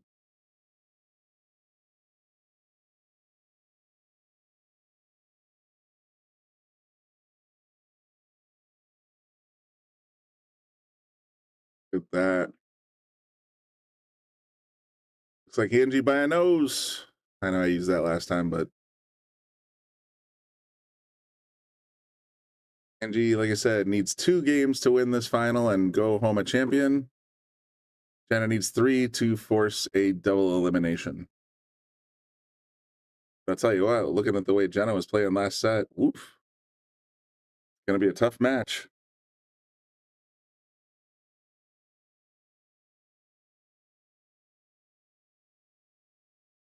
Heck is at 7:30 already, by the way. Been watching this tournament all day long from this little closet of a booth, and it actually doesn't feel like I've been here that long. I'm pretty impressed. Been a lot of good pool today, so enjoy the finals. Thanks for tuning in. Make sure you tell your friends about the Shark Stream, all that good stuff. Live local pool. And by the way, if you hadn't seen anything, we had 5 pros this recent Monday before the McDermott Classic at Yale Billiards. FSR, aka Francisco Sanchez Ruiz, David Alcady, Moritz Neuhausen, and Jonas Soto Comino, along with our very own house pro Lucas Fracasso Werner, playing at the pool party at Yale Billiards. It's we taped a lot of the we streamed, taped, tells you how old I am. We streamed a lot of the preliminary action live on Facebook and YouTube. But if you want to become a Shark Stream subscriber, you can actually see the match that was held called the Pro Elite versus the Young Guns. And that was Jonas and Moritz versus David Alcady and FSR playing Scotch doubles 9-ball race to 15. And it was super awesome to watch. So I highly encourage $4.99 a month to subscribe. You get access to all our exclusive content, and as well as exclusive news, updates. Bobby puts all kinds of stuff up on the subscribers page in advance of the standard Shark Stream page. But as always, Shark Stream will be free, and you can tune in to watch most of our content.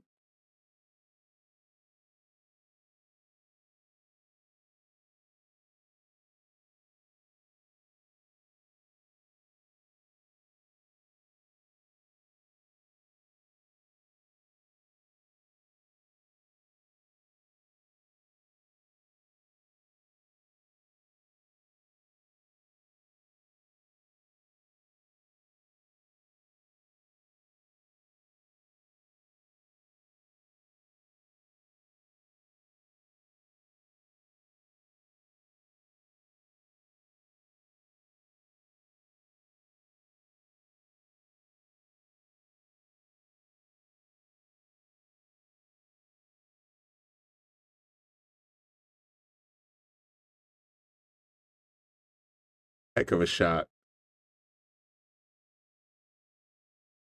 Stretching all the way across the table, and I'm 6'3", so I don't have to relate so much to this, but for her to reach that was impressive. This is on, yeah, share. It's a great match for the finals. Yeah, these two are, this is going to be a fun match to watch. Two gals are up and comers, we'll put. Here's the 2 into the 6. With the 3 hanging, you can do pretty much anything you want with the 2.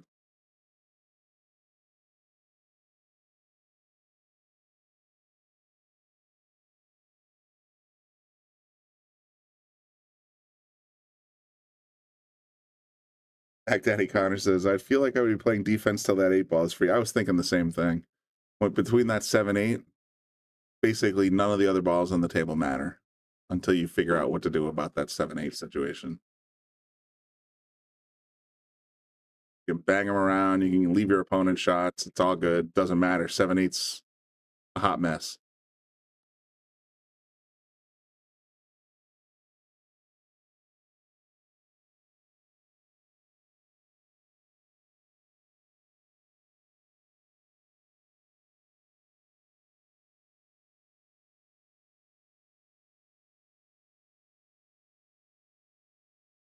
Got a pockets of 2. She's lined up pretty good on the 3 hanger. Remember, these are Aramith balls, so the 4 is pink and the 5 is purple. I have to remind myself of that all the freaking time. So gets on the 4 pretty well, though. See, again, though, she's going to make the 4. She's probably going to make the 5. Even if she gets position on the 6, that 7's still a mess.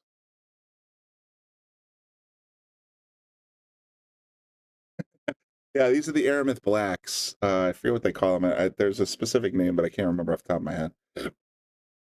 They changed the 4 ball from purple to pink, and then changed the 5 ball from orange to purple. And for the life of me, I don't understand why they didn't just change. If they're looking for broadcast colors that don't clash, which is the entire point of these balls, as I understand it, why not just leave the 4 purple and make the 5 pink? Players would interpret that better in their heads because the 4 has been purple for 100 years or more.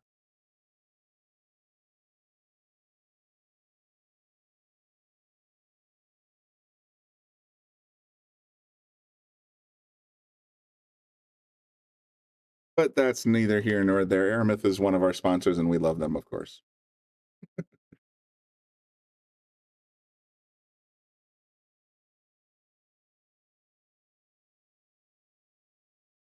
Lost Cause 78 says 3 4s in the finals. You are incorrect, sir. There were 2 4s in the finals.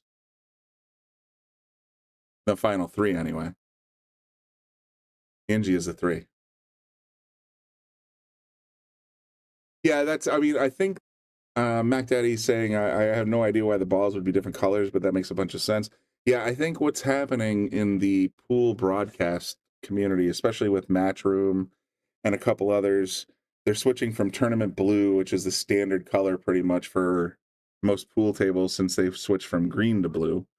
A lot of them are going to this gray, and we call it Shark Stream Gray or Shark Gray here because Shark Stream.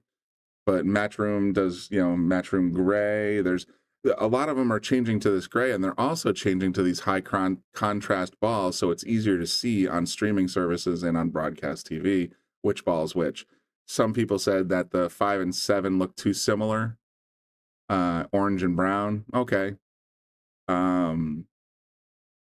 There's, like I said, there's color issues when it comes to these kinds of things, and that's why they sort of tweaked it. That's my understanding. I might be talking out of my butt, but I'm pretty sure that's why they changed the colors a little bit.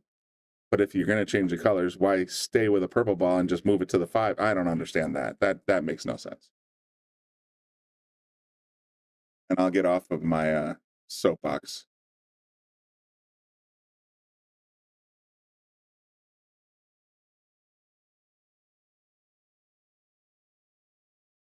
got a decent shot at this fight. Now it thank you, Crystal. She's got an interesting opportunity here. Like at a different level, I would say hit a little bit of draw on that 5 ball and break up the 8-7 right then and there. And that would solve that problem. Even if you don't get position on the 6, you're still in control of the table. So you can play safe if you need to. But that 7's, yeah, even if she makes this 7, there's just like no reward for it. In fact, if she makes this 7, it's likely she's going to be behind the 9 ball. Yeah, I actually would rather miss than make that shot. Exactly.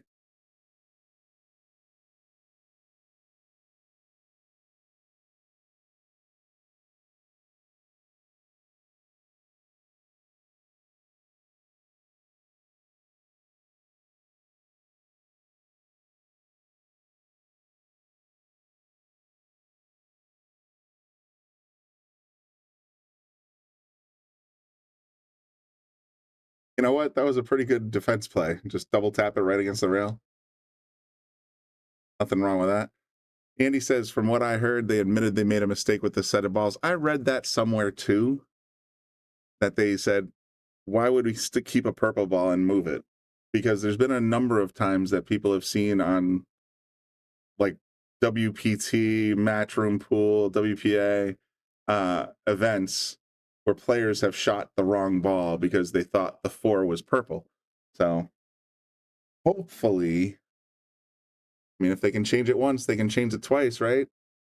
I would say change the 4 back to purple, change the 5 to something other than pink, because otherwise it's just going to confuse the hell out of everybody else anyway. And or even put the 5 back to orange for all it really matters. Maybe darken the 7 a little bit so it doesn't look quite as orange. It's just, you know.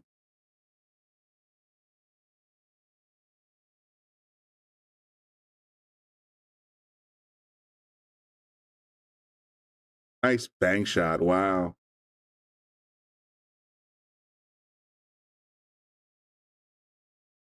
Now she's got to figure out what to do with the 7 ball. If I'm her, I'm literally just going to roll the cue here and just roll it into the 7. You'll get a rail, but just with enough speed that it barely moves. That's what I'm thinking, but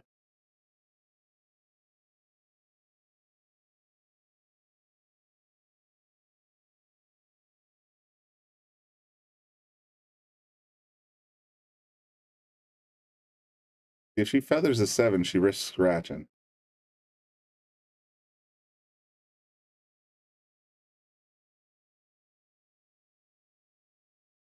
And that's, yeah, I was like, if you feather the 7, you're going to scratch.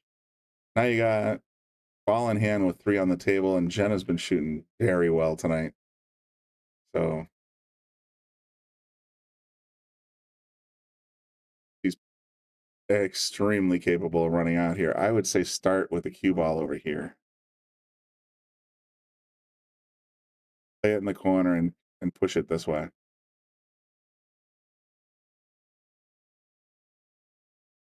Jenna win one already?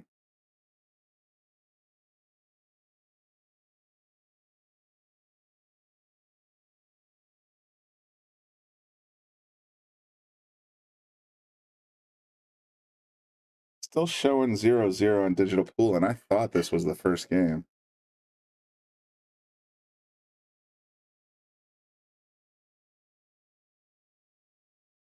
Okay. And informed that I missed a game.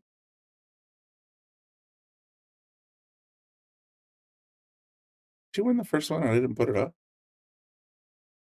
Huh, my bad, folks.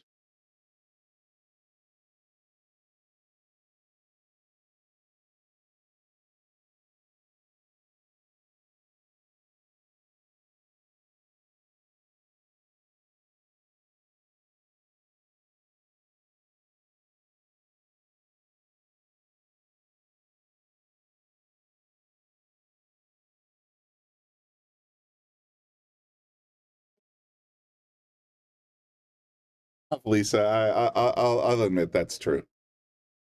They are super focused. The Mac Daddy agrees with me though. It's still the first game. Lisa, are you absolutely certain Jenna won one?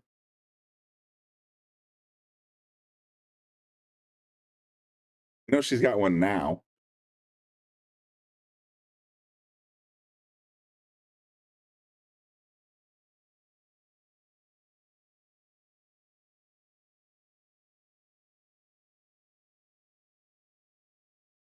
I go take a quick walk, verify the score. Be back in 30 seconds.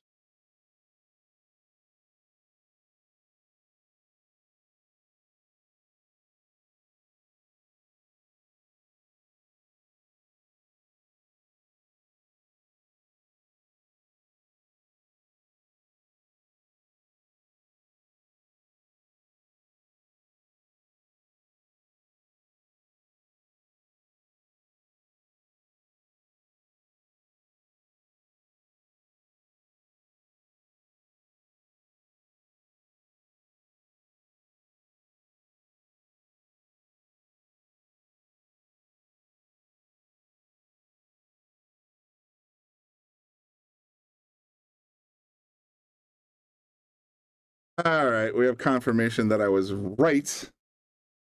The score is 1-0. That was Jenna's first win. Thank you.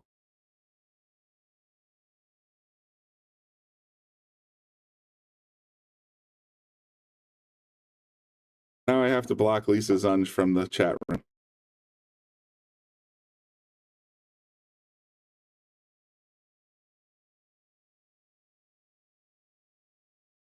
Andy is, or I'm going to have to ban Lisa Zunge from the chat room just because feeding me misinformation.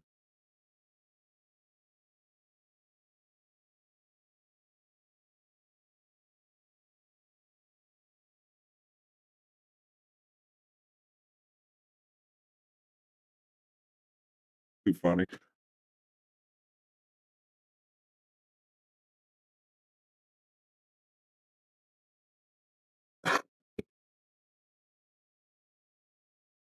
Nice contact. Coming around, coming around. All right, so it's a race to 2 now. Angie needs 2, Jenna needs 2.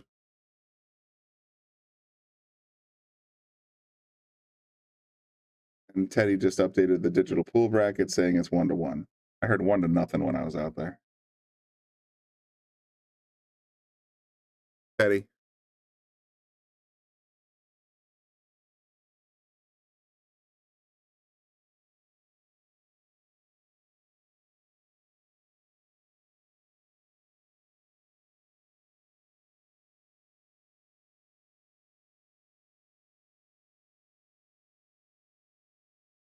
Tournament director Teddy, you need to fix your digital pool bracket.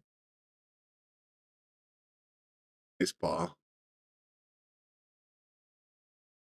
This is just a prime opportunity for defense, but she could easily play the 3-6.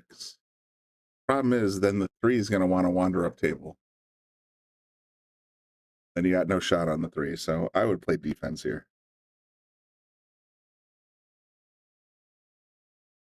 You know what? That worked out pretty good. Not going to lie.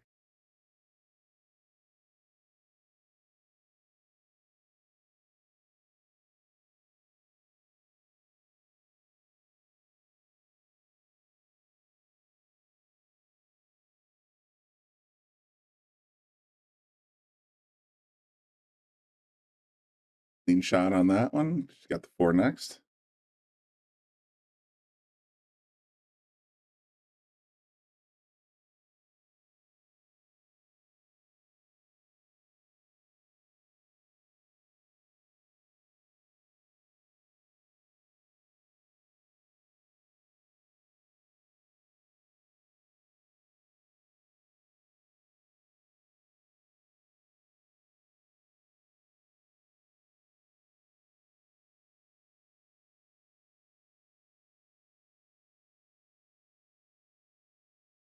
Nice effort. I think if she would have made that ball, the cue would have squirted out a little bit more towards this direction. And she would have had a good position on the 9, but just an unfortunate miss. Angie's at the table.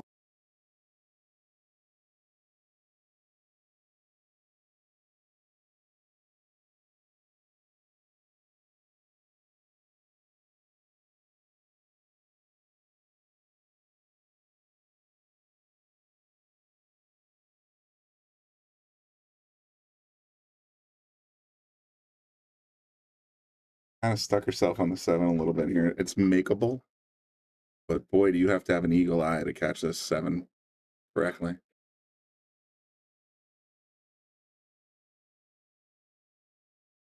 That's what you're looking at. You can, I mean, even if you took the 9 and picked it up and took it off the table, that is a difficult cut shot, to say the least.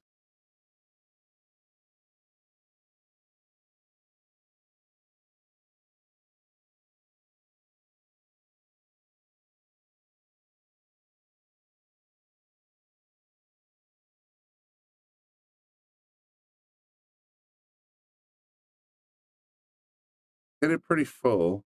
She's going to leave it in the corner, and that's going to give Jenna a hell of an opportunity here. Because all she has to do is pocket the 7, the 8's a hanger, and then just getting over to the 9 is kind of child's play.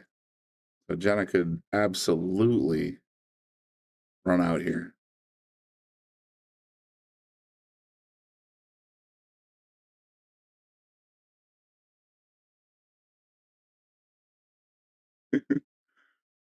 I'm sorry, but I'm still obsessing on the fact that she's wearing those St. Patrick's Day beads, and they're hanging on top of the cue, and it doesn't even phase her. It's just amazing to me.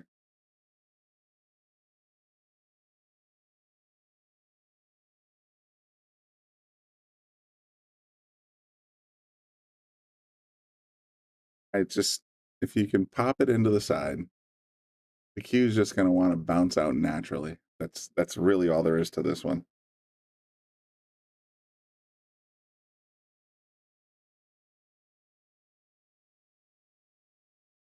Ooh, she got way too thin. Still very makeable in the side pocket, though.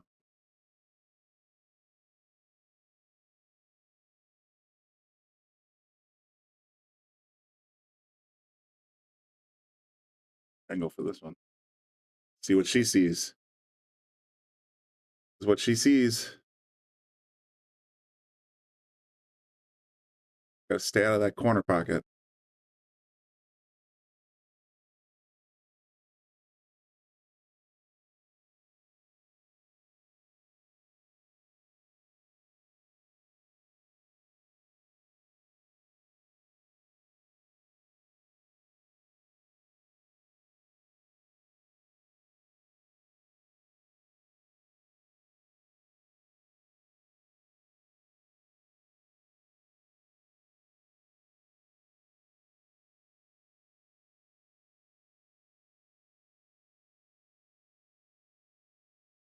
Like I had eyes. Good for her. Nicely done, Jenna.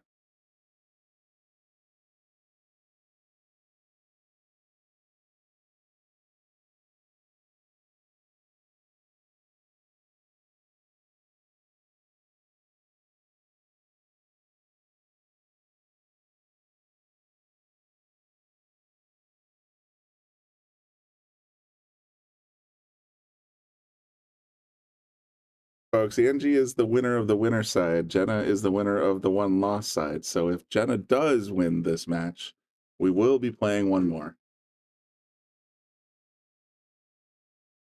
Not sure what the rules are for the scores on the one more, but I'm sure Teddy will walk in here and inform me incorrectly.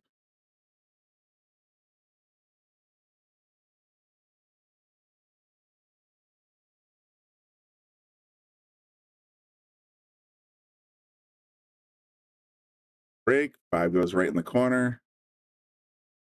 He's got to look at the 1. I don't know if it gets past the 3, though.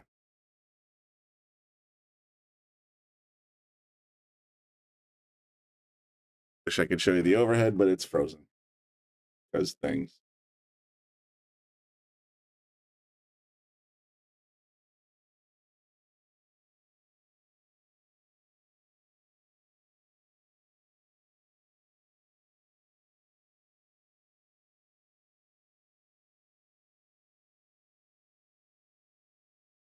Look at that combo.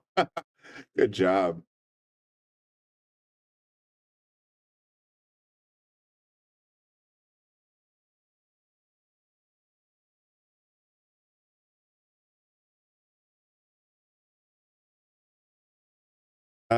Persistent Wolf Billiards is asking, do we use OBS to control the cameras? OBS has the scenes and the sceneries, but we use a stream deck to choose which camera we're looking at. So it basically, the cameras themselves are controlled directorially by the person in the booth by pressing on the stream deck. So yes and no. The PTZ cameras that we have, there's some plugins and other technical stuff. If you're curious, go ahead and send us a message and I'll give you the details. Get yelled at from Pat every once in a while for geeking out too hard.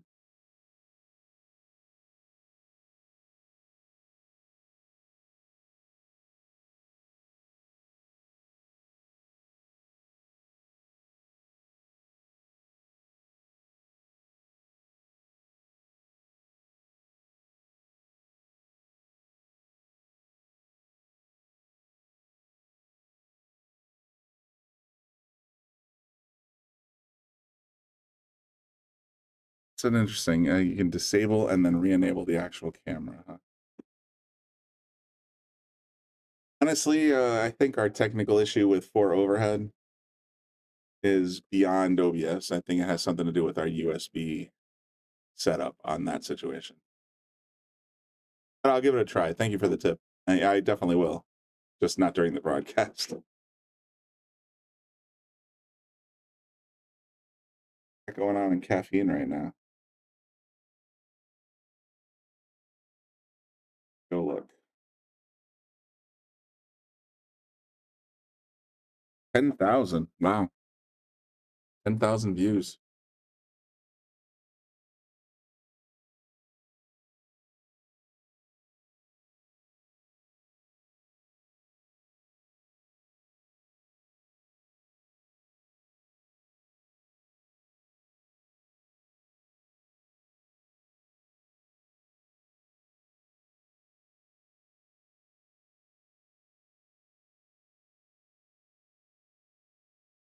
I think they're gonna. I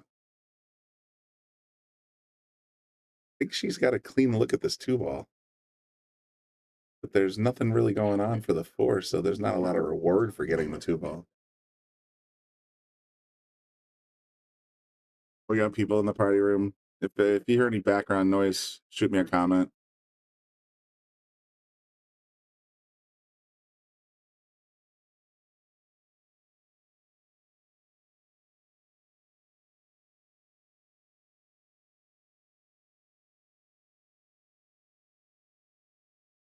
Nice try.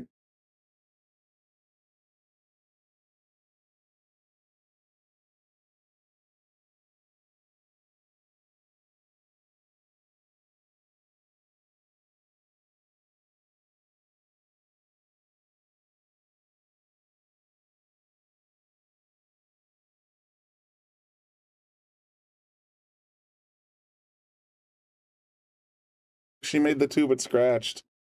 You know what? That's not the worst time to scratch because look at this 4-ball. Sitting there next to the 9, just being ugly. I mean, obviously there's an opportunity here for a 3-foul kind of play. So Angie could easily push the 3 up or 4 up table and freeze the cue to the 9. There's a couple ways to look at this, especially since you have ball in hand. But I don't think it's makeable anywhere except for top left corner. Boy, I wish I had an overhead right now. That gap does not look that big.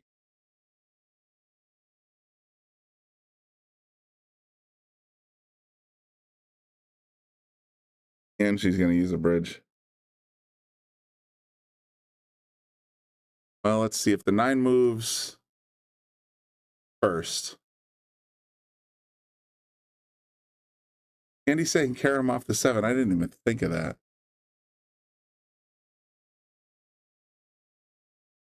I mean, that's even still going into the 7. I think you're a little too tight. If it's me, I'm putting the cue right here, shooting this 3 that way and leaving the cue right here.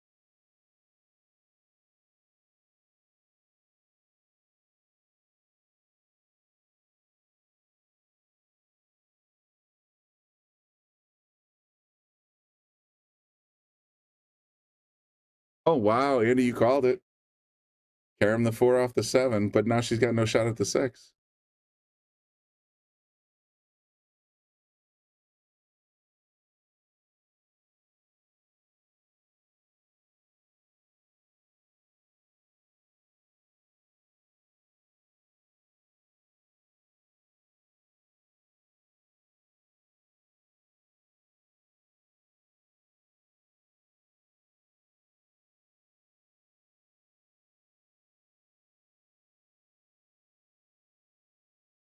Yeah, I like caroming. Like, if I'm going to bank at this, I'm banking right here and trying to come outside the 6 so the cue goes up table.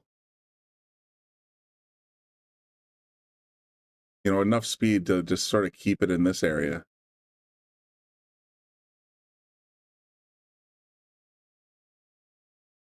I mean, Andy, if you guess enough times, eventually you're going to be right. That's my philosophy anyway.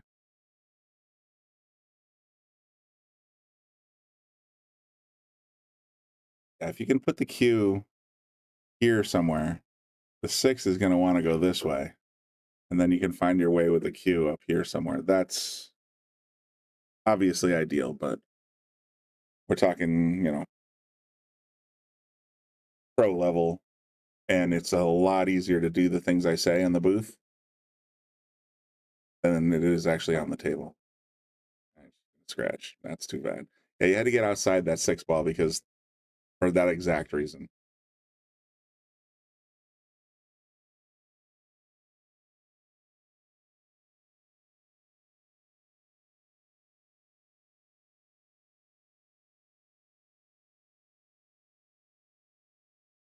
Curious how Jenna decides to play this, because right now, if she wins this game, she's bringing it down to one more set for the tournament.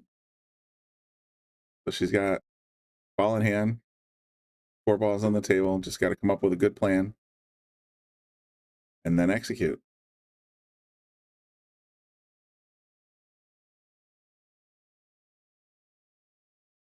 Look at that. I think she shorted herself. Oh no, she needed to go about another 3 balls forward. Made the ball beautifully, but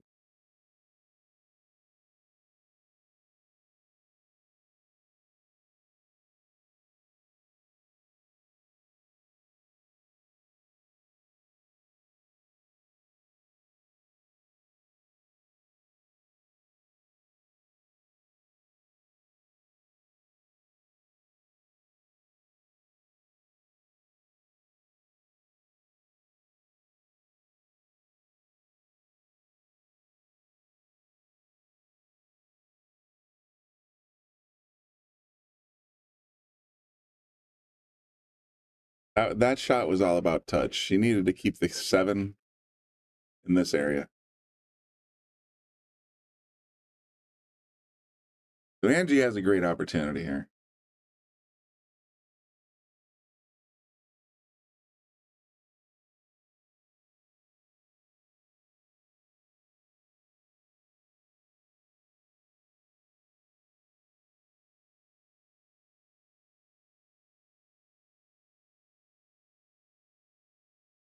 Puts it in rather nicely, leaves herself a shot at the 8 on the side for natural position on the 9. Well, she gets the speed right.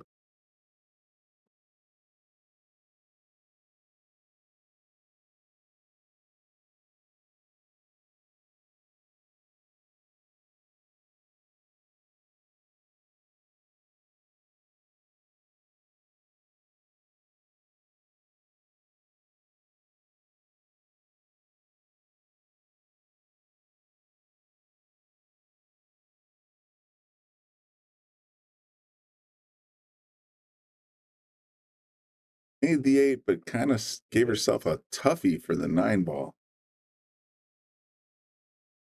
Can only see the top half of the ball over the rail. And she has to back cut it a little bit to get it into the upper corner.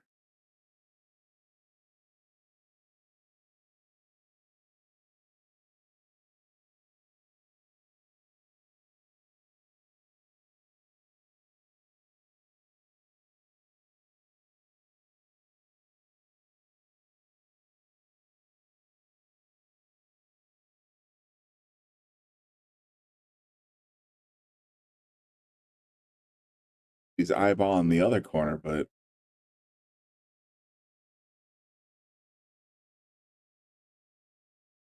thinking this guy's the better bet.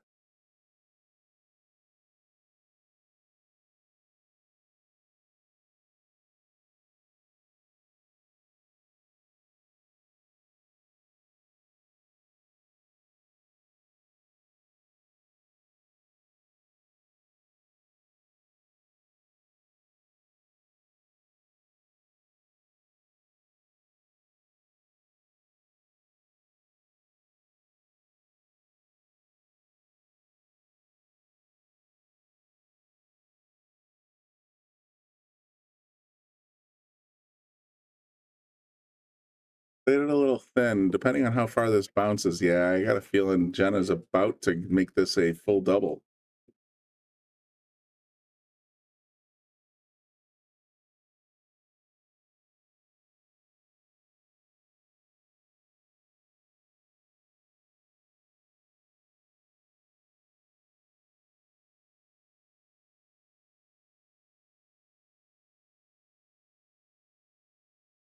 That she does. That'll put Jenna, she wins the first round of the finals.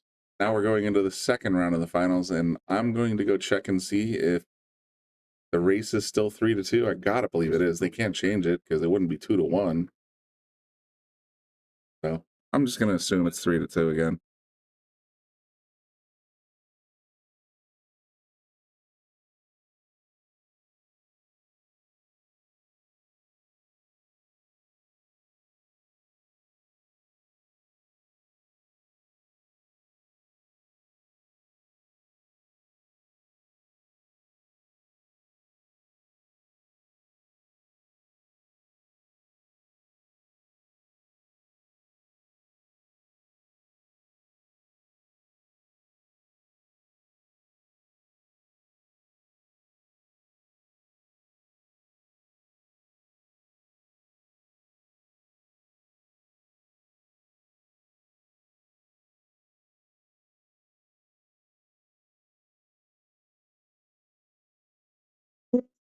What's up, everybody? It's not off yet, is it?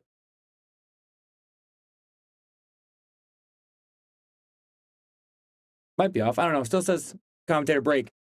You guys got the one, the only Teddy Bear Zunge in the booth with you for this finals match. Elisa McGee, my girl. It is reset because Jenna has to double dip. It is now reset to a 0-0 race. And it is now 2-2 race for the finals.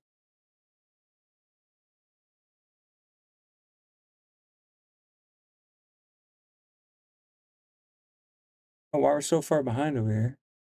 Miss Gavish, hi. Mama Gavish out there. Good to see all you guys out there today. I'm so glad you guys have been tuning in all day long, bearing with us, sticking through. Guys, we had a great turnout today. 32 capped it at 32 players today because it was the first time I was doing this.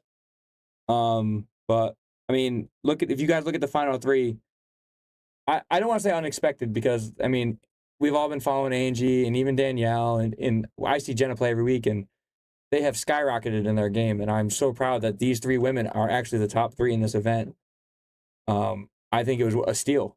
I mean, they had a fight and claw, and everyone will say that, well, a 7-2 race or a 7-3 race is difficult. Well, yeah, but that's why you're higher handicap. You're not supposed to give these lowers the table. And these girls have all turned around and bear down when they have to, and they've come up with the W. So I'm really happy and excited to see the top three turn out to who it is. It's back. Could have just let it go. Huh? I know, but I want to talk to the people out there. All right, see, yeah. Why? There's some kind of issue with the stream deck, so I've been doing this manually. No, I didn't know that. I was wondering if it turned off or not.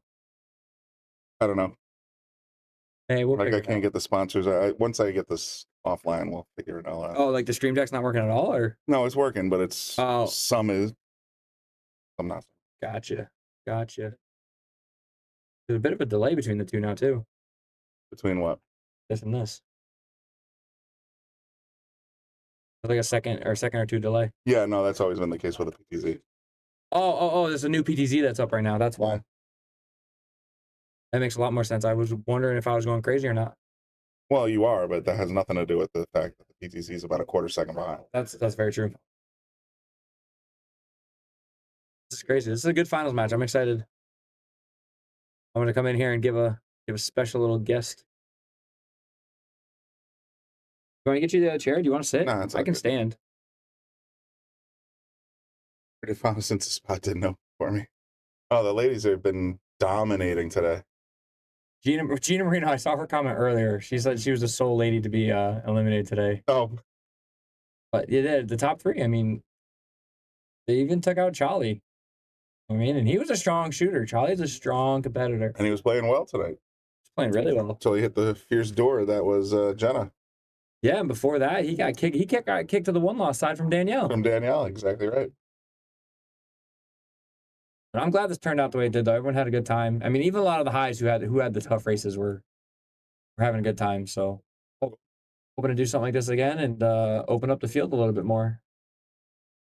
Jump up a couple more participants and Sink or swim too. yeah, I don't know if we'll be as I don't know, maybe we'll be as big as the underdog. It's gonna take me a little while to catch up to them, but I don't think it will. I mean, underdogs getting like they said they booked up 64 real fast, and they might consider expanding to 96. But you sold this sucker out in what, a day and a half? day and a half.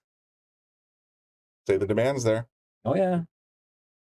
The only thing with the bigger field is I think I'd have to tweak the races a little bit.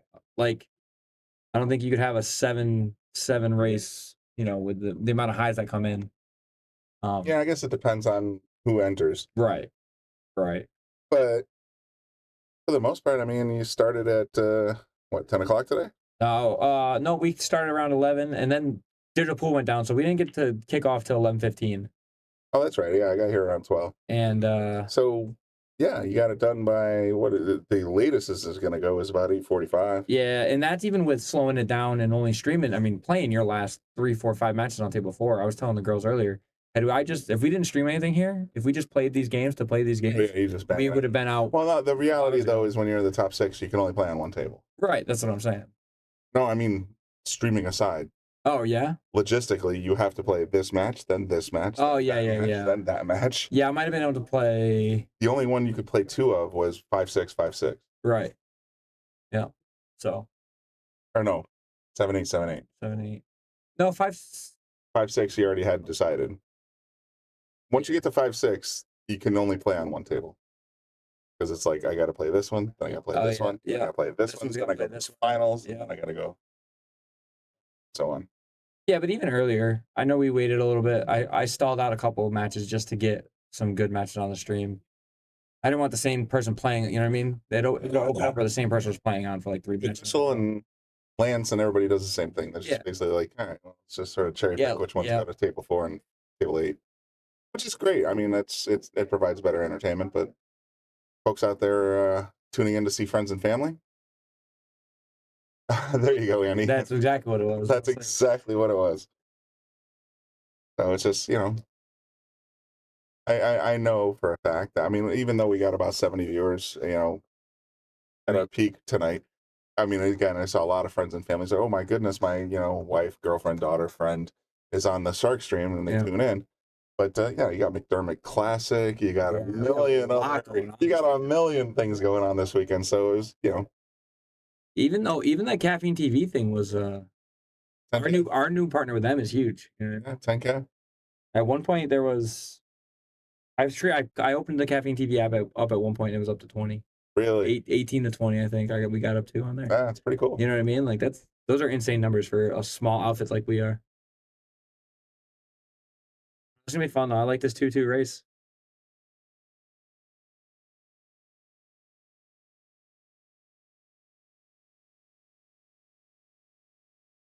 Horrible. You're gonna force Jen to play it. You sure it's not like 1-0 Jen out of nowhere? As far as I know, it's 0-0.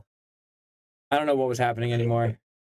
Andy said it was 1-0. You're baked or whatever. You're just like, all right, we'll go with tired.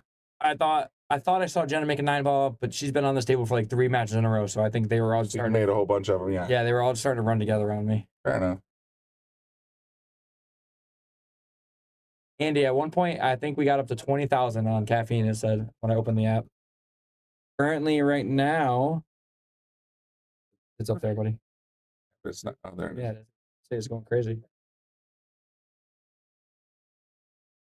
Go look.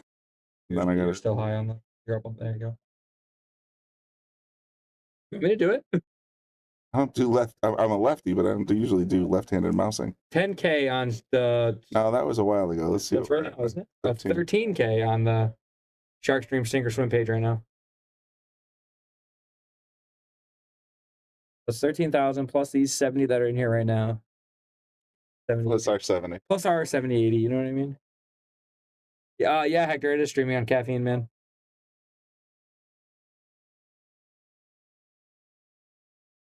A lot of good matches, a lot of good pool that was played today. And actually, Las Vegas Open still running.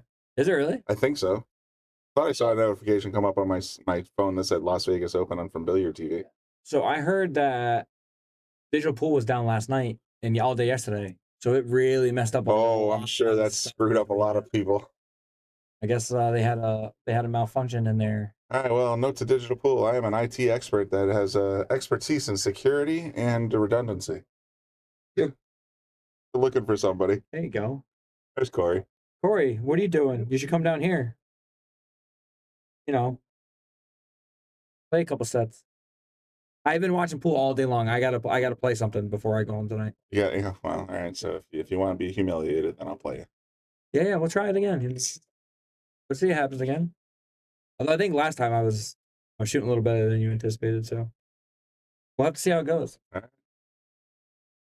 Oh man, nobody wants to take this 5-7 ball. I mean, well, the 5-7 is basically like there is no reward for making the 4. Right.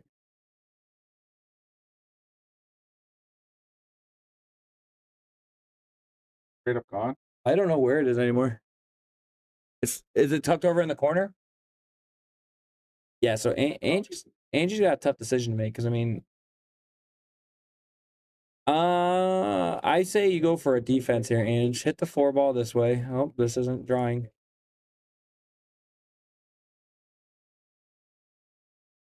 Not either.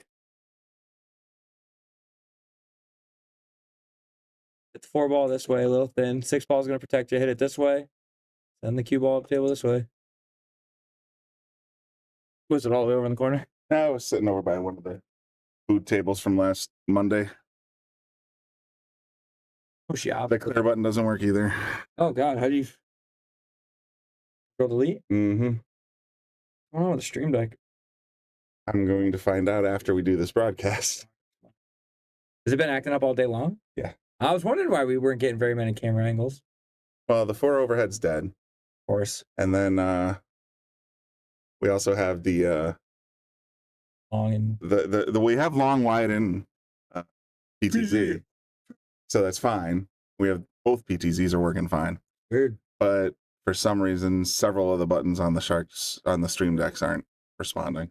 You know, it did flicker out the other day. What, the power? On the not the power, but like I don't know if someone was I don't know if someone was messing with the wire or tinkering or something, but I remember when I came in here, these weren't.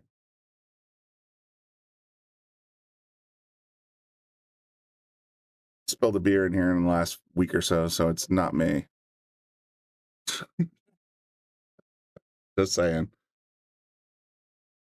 So, oh boy. The one and only time I did spill a beer in here, Bobby was sitting next to me, so I'm like, damn it. Oh, perfect. You can't even hide it now. That's a perfect time to do it. I know, right? So, yeah, my bad.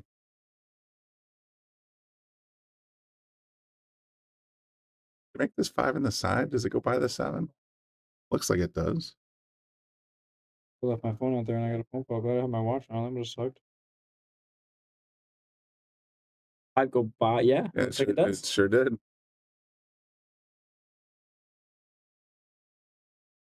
Excuse me. Let's see. Angie's gotta come She doesn't draw this off. She's got to go 2 rails, one off right by the 6, and then the short rail. Unless she hits it with inside and just kind of kills it. I don't know. Side pocket. 1, 2 comes around. Ooh. Snuck by the 8, and she got 7 in the side or the corner. Her choice. I like the corner better. Yeah, it gets you better position on the 8. You can give it a touch of draw, but these, man, I want to go out there, by the way. And I've said this several times. I noticed. That's a no-no. Was it sideways or upside down? It's upside down. Is it? I think it's sideways. Jenna's been laying them sideways. Angie's been laying them upside down, and I want to go out there and just be like... I saw you say something earlier. I just didn't catch what it was. I saw you circling them. I'm like, yeah. No. I couldn't see what you were... And look at the other one. That's sideways. That's an Angie one. Or that's a Jenna one. Yeah, the upside down chalk leaves a marks on the table. It just leaves dust all over the place. Yeah. Gets on your hands, gets on your clothes. I like a low draw here. She's got to reset. This is one thing I want Angie to work on, though. Is she just adjusted her shot while she was down.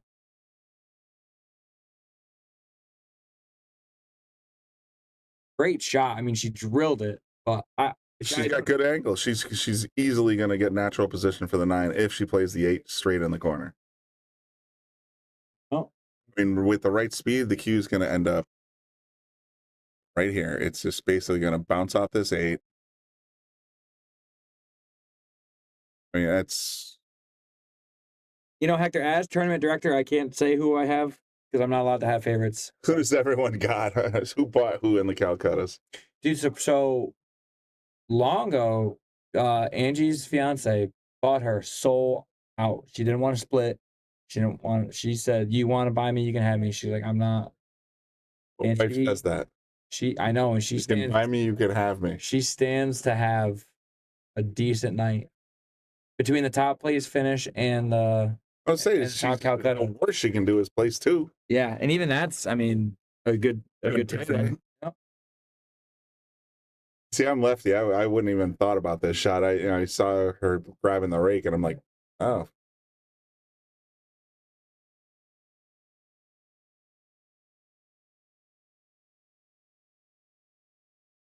He caught it fat. Oh, that's too bad.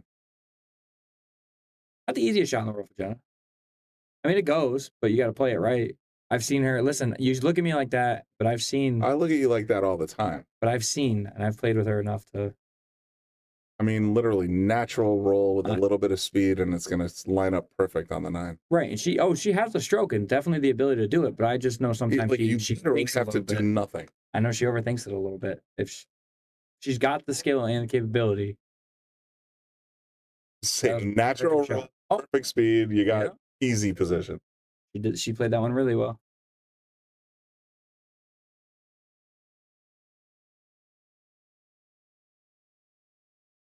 Sean, so that Calcutta actually, it jumped up real fast today. I was very impressed and very surprised by the amount we got up to. We got up over $2,000 in the Calcutta. First place pays out almost $1,000. So. And then I just took out green fees for the tournament. I wanted this to be almost a full payback to the players. It's like a 90% payback to the players. So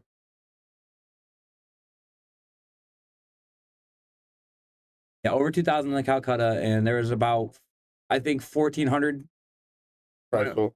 Yeah, total prize pool, 1,400, 1,440, somewhere around there. So I mean, if Angie or Jenna, either of them, had bought themselves and take first place, they're easily taking home, $1,500. That's $1,500. That's a sweet little day at the office, so to speak. For a day of pool, I wouldn't hate that at all.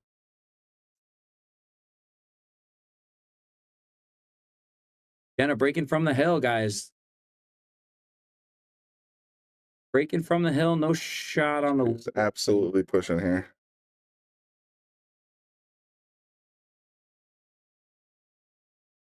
I'll let the males out there cheering on Jenna. I like it. I've seen a lot of support actually coming out there today. I've been peeking back and forth on my laptop. Yeah, how many people have been showing up and cheering for Jenna, cheering for Angie, cheering for, you know, basically Danielle. Yeah, all of them. Oh, did she push or she go for it? I think she. Let's find out in a second. Did she call push? I don't know. I can't hear her. Look at that roll. Weird. Bent back in behind the Oh, three. yeah, she definitely called pushing. Yeah, that was crazy. Brian, I gotta sneak out of here for a second. My dad needs to get a hold of me, so I will be right back, folks. Well, lock the door.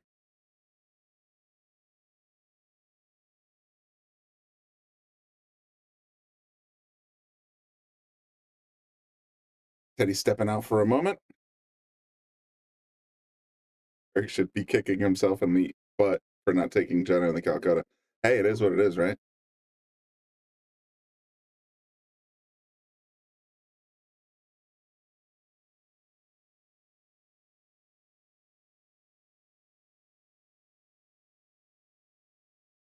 Gotta be ball in hand, no? Yeah.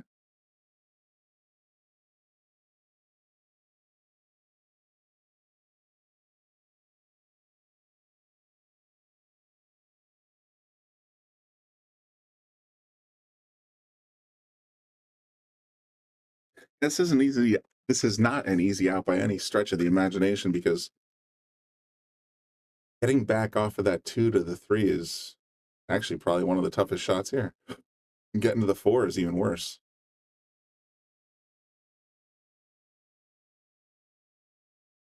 Starting there.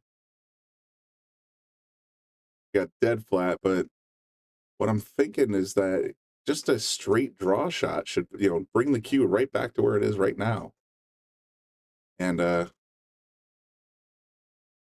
should be okay.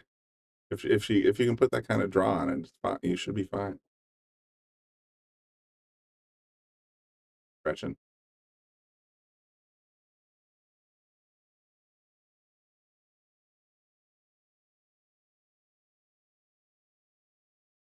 She went forward, and she's still got a good angle on this 3. She can definitely make this ball. I've seen her do it.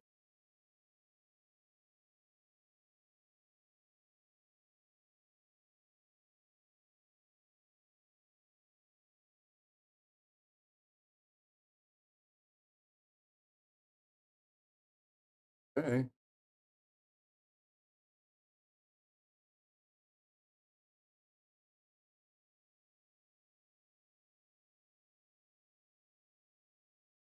Got an opportunity here.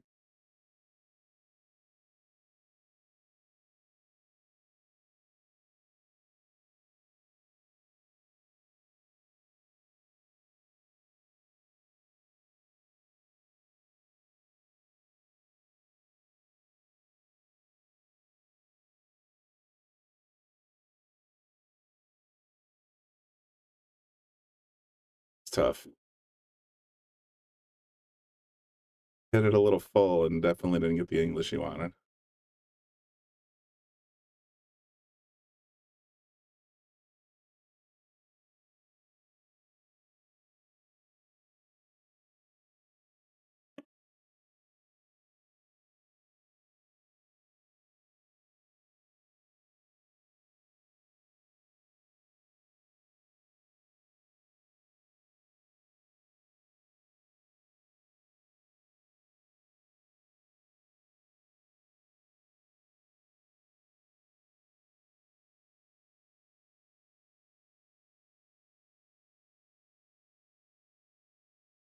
I think your only choice really here is try and scoot it right by this 8 ball with a little bit of left. Hope for the best.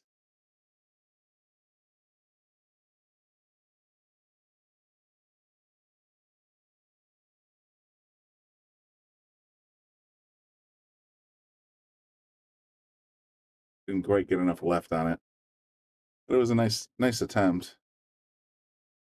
Ball in hand, Jana.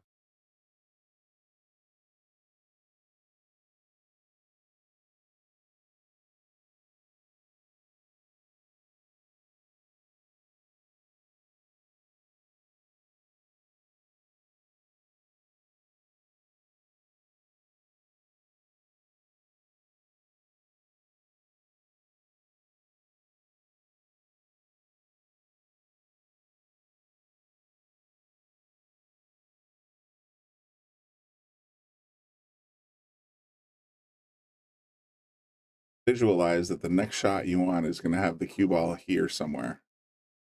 So that she's got the right idea. She can follow into the side. And even if she just does a follow, then here's not so bad either. You definitely didn't want to be behind the 6 ball. A little bit more follow.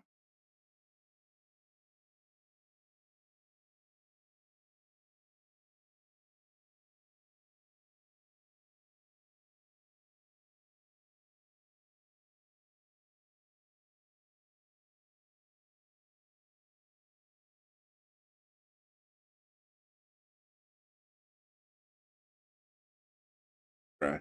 I mean, it's tough when you're shooting over the top of a ball to get, the right angle. And the other things that happens is when you're shooting over a ball, of course, the butt of your cue is raised up and you end up imparting sort of a draw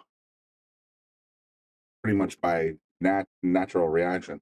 And that's going to actually cause you to squirt the ball out a little bit. It changes your line of aim, sometimes quite a bit. All right, Angie made the 5. Got a straight on shot on the 6. Seems possible that if she can stop the cue there, then she'd have a nice shot on the 7.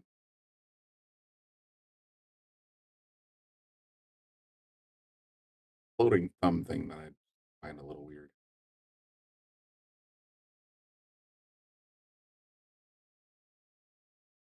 Lend itself to stability that way, that V bridge.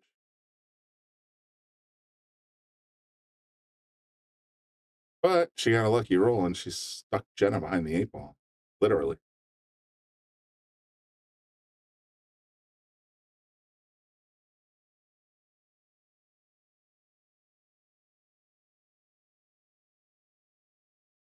Makes good contact. It's her rails. Angie with not a hell of a lot.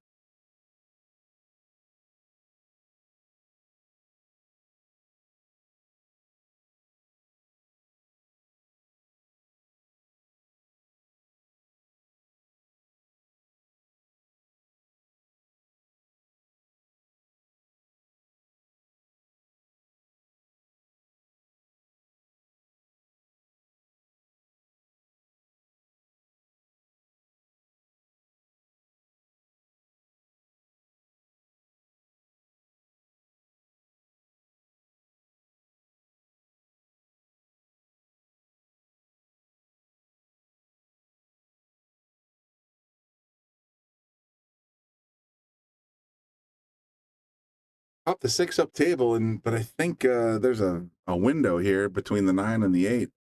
Jenna can poke right through and get a good look at the 6.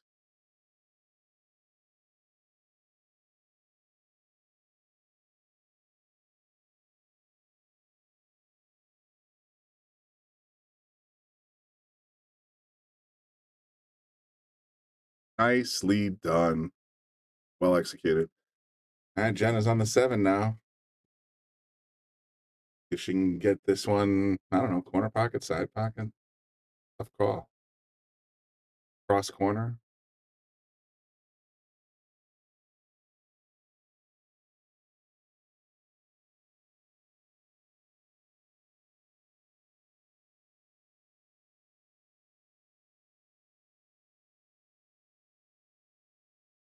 Not entirely sure what happened there. I won't say anything. I don't know if that was an intentional save or if that was a cross bank attempt. But Angie's got a pretty decent shot at the 7 right now.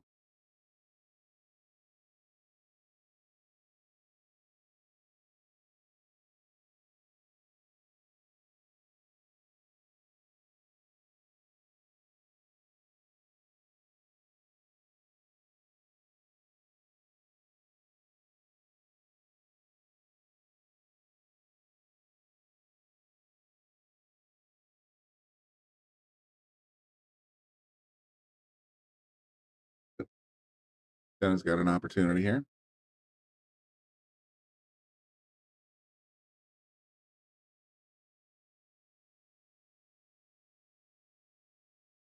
We'll say this: Jenna is a shot maker. She's going to be learning position and a little bit more about English as time goes by. But when it comes to just putting balls in the pocket, she's on point, man. I mean, I don't see her miss very often. That's 90% of the game right there.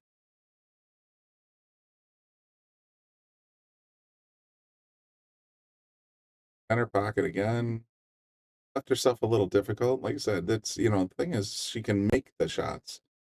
She doesn't necessarily have the English necessarily just yet, but man, she can make balls. So this is it right now for the entire tournament.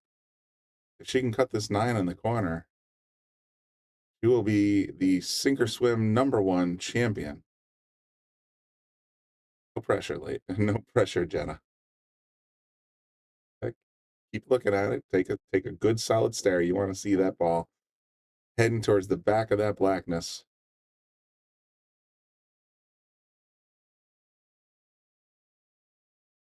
She will have actually swept Angie because she won 3-0 in the first part of this double elimination. If she wins 2-0 here, it's impressive as heck. All right, here we go. Oh, just batted it a tiny bit. At the point, now it's sitting there on the rail. See if Angie can capitalize and make this hill on this sink or swim #1 tournament.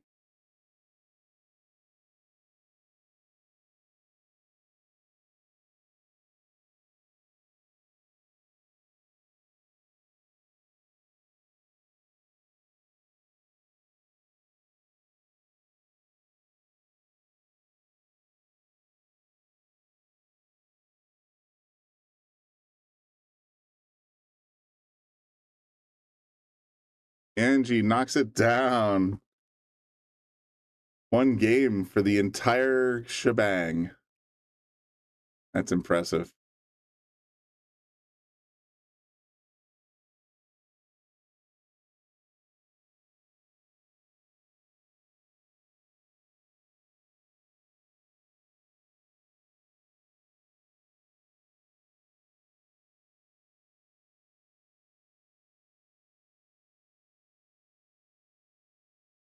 Bear with me for a second.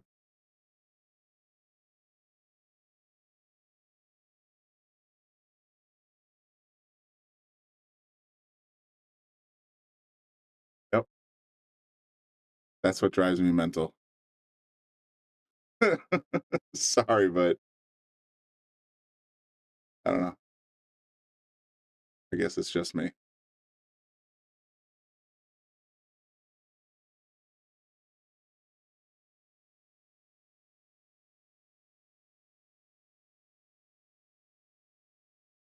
Cock was facing the right way that time. You were trying to zoom in on it. Oh, I totally zoomed in and it was not. Yeah, it was sideways. That camera was doing you no justice. It was sideways. It was totally sideways. Once it refocused, Yeah, it was sideways. it was totally sideways.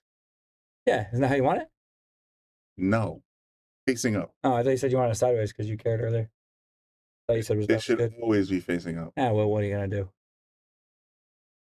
do? Hill, break. Hill for the entire shebang. Full kit and caboodle. This is nuts. There's a lot of pressure out there. Well, for a second there, I was like, if Jenna does win 2-0, that meant she literally swept. Yeah, that was close too. That was a clutch shot. I mean, little more speed on that 8 ball would have gotten her there. Yep. But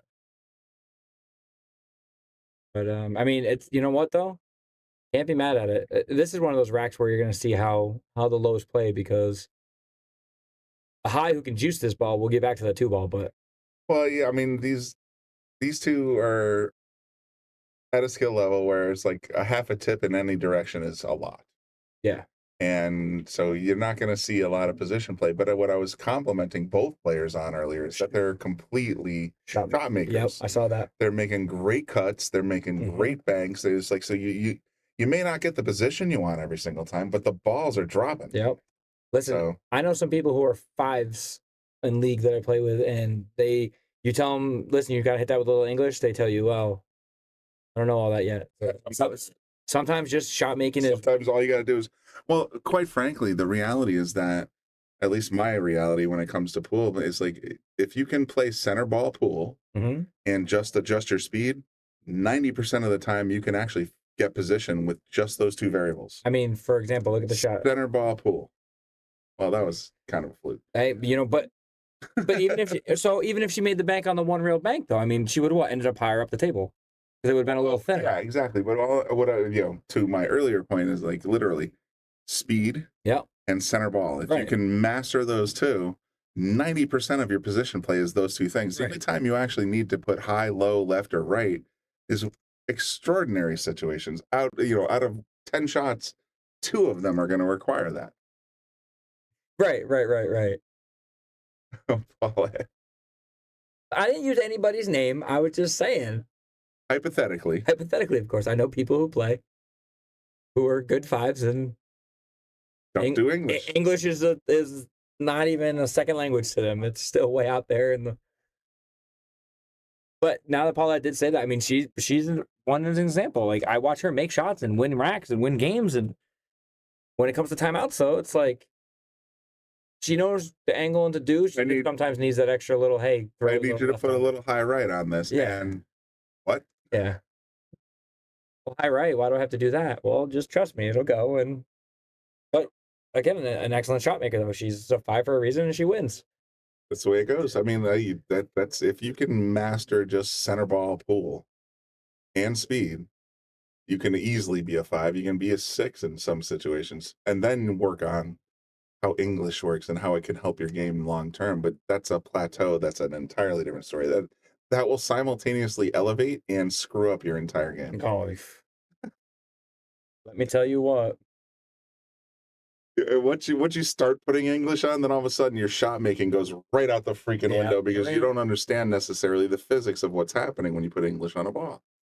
For the longest time, I wasn't understanding why I was hitting a ball I'd be dead center, middle pocket, and I'd put left on it. And it would shoot to the right. Couldn't for the life of me figure out how I was missing. I'm like, I'm hitting center ball, it's center pocket. What am I doing wrong? Until somebody finally told me, hey, listen, when you throw that left or right on it, it changes the trajectory. It changes the object ball. Yeah.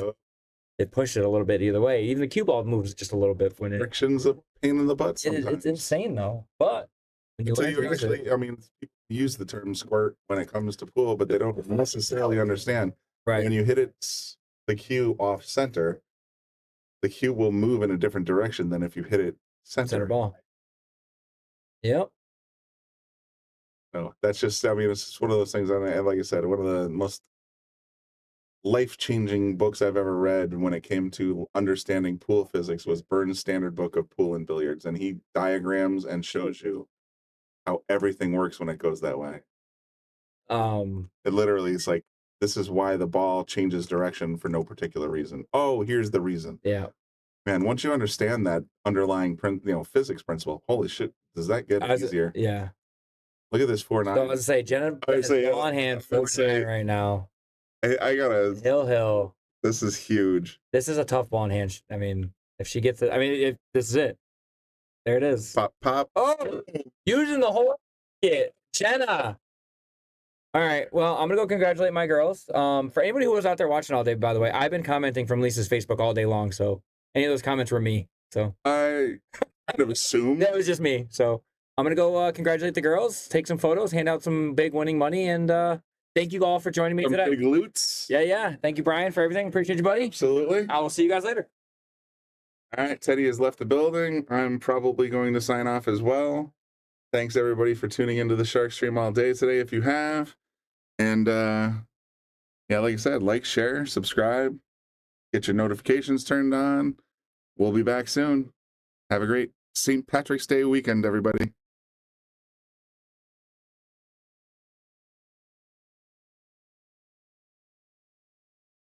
We want to give a shout out to all of our sponsors here on the Shark Stream. You have Connecticut APA, SigmaWare, Agency One Group, Jacoby Custom Cues, Women in Pool, Mabel's Tables at Michael's Deli, NM Billiard Sales and Service, 11 Hall Avenue, Wallingford, Connecticut, KM Maintenance, JT's Pool Cue Repair, Salotto app, Mark Anthony Home Improvements, Tommy's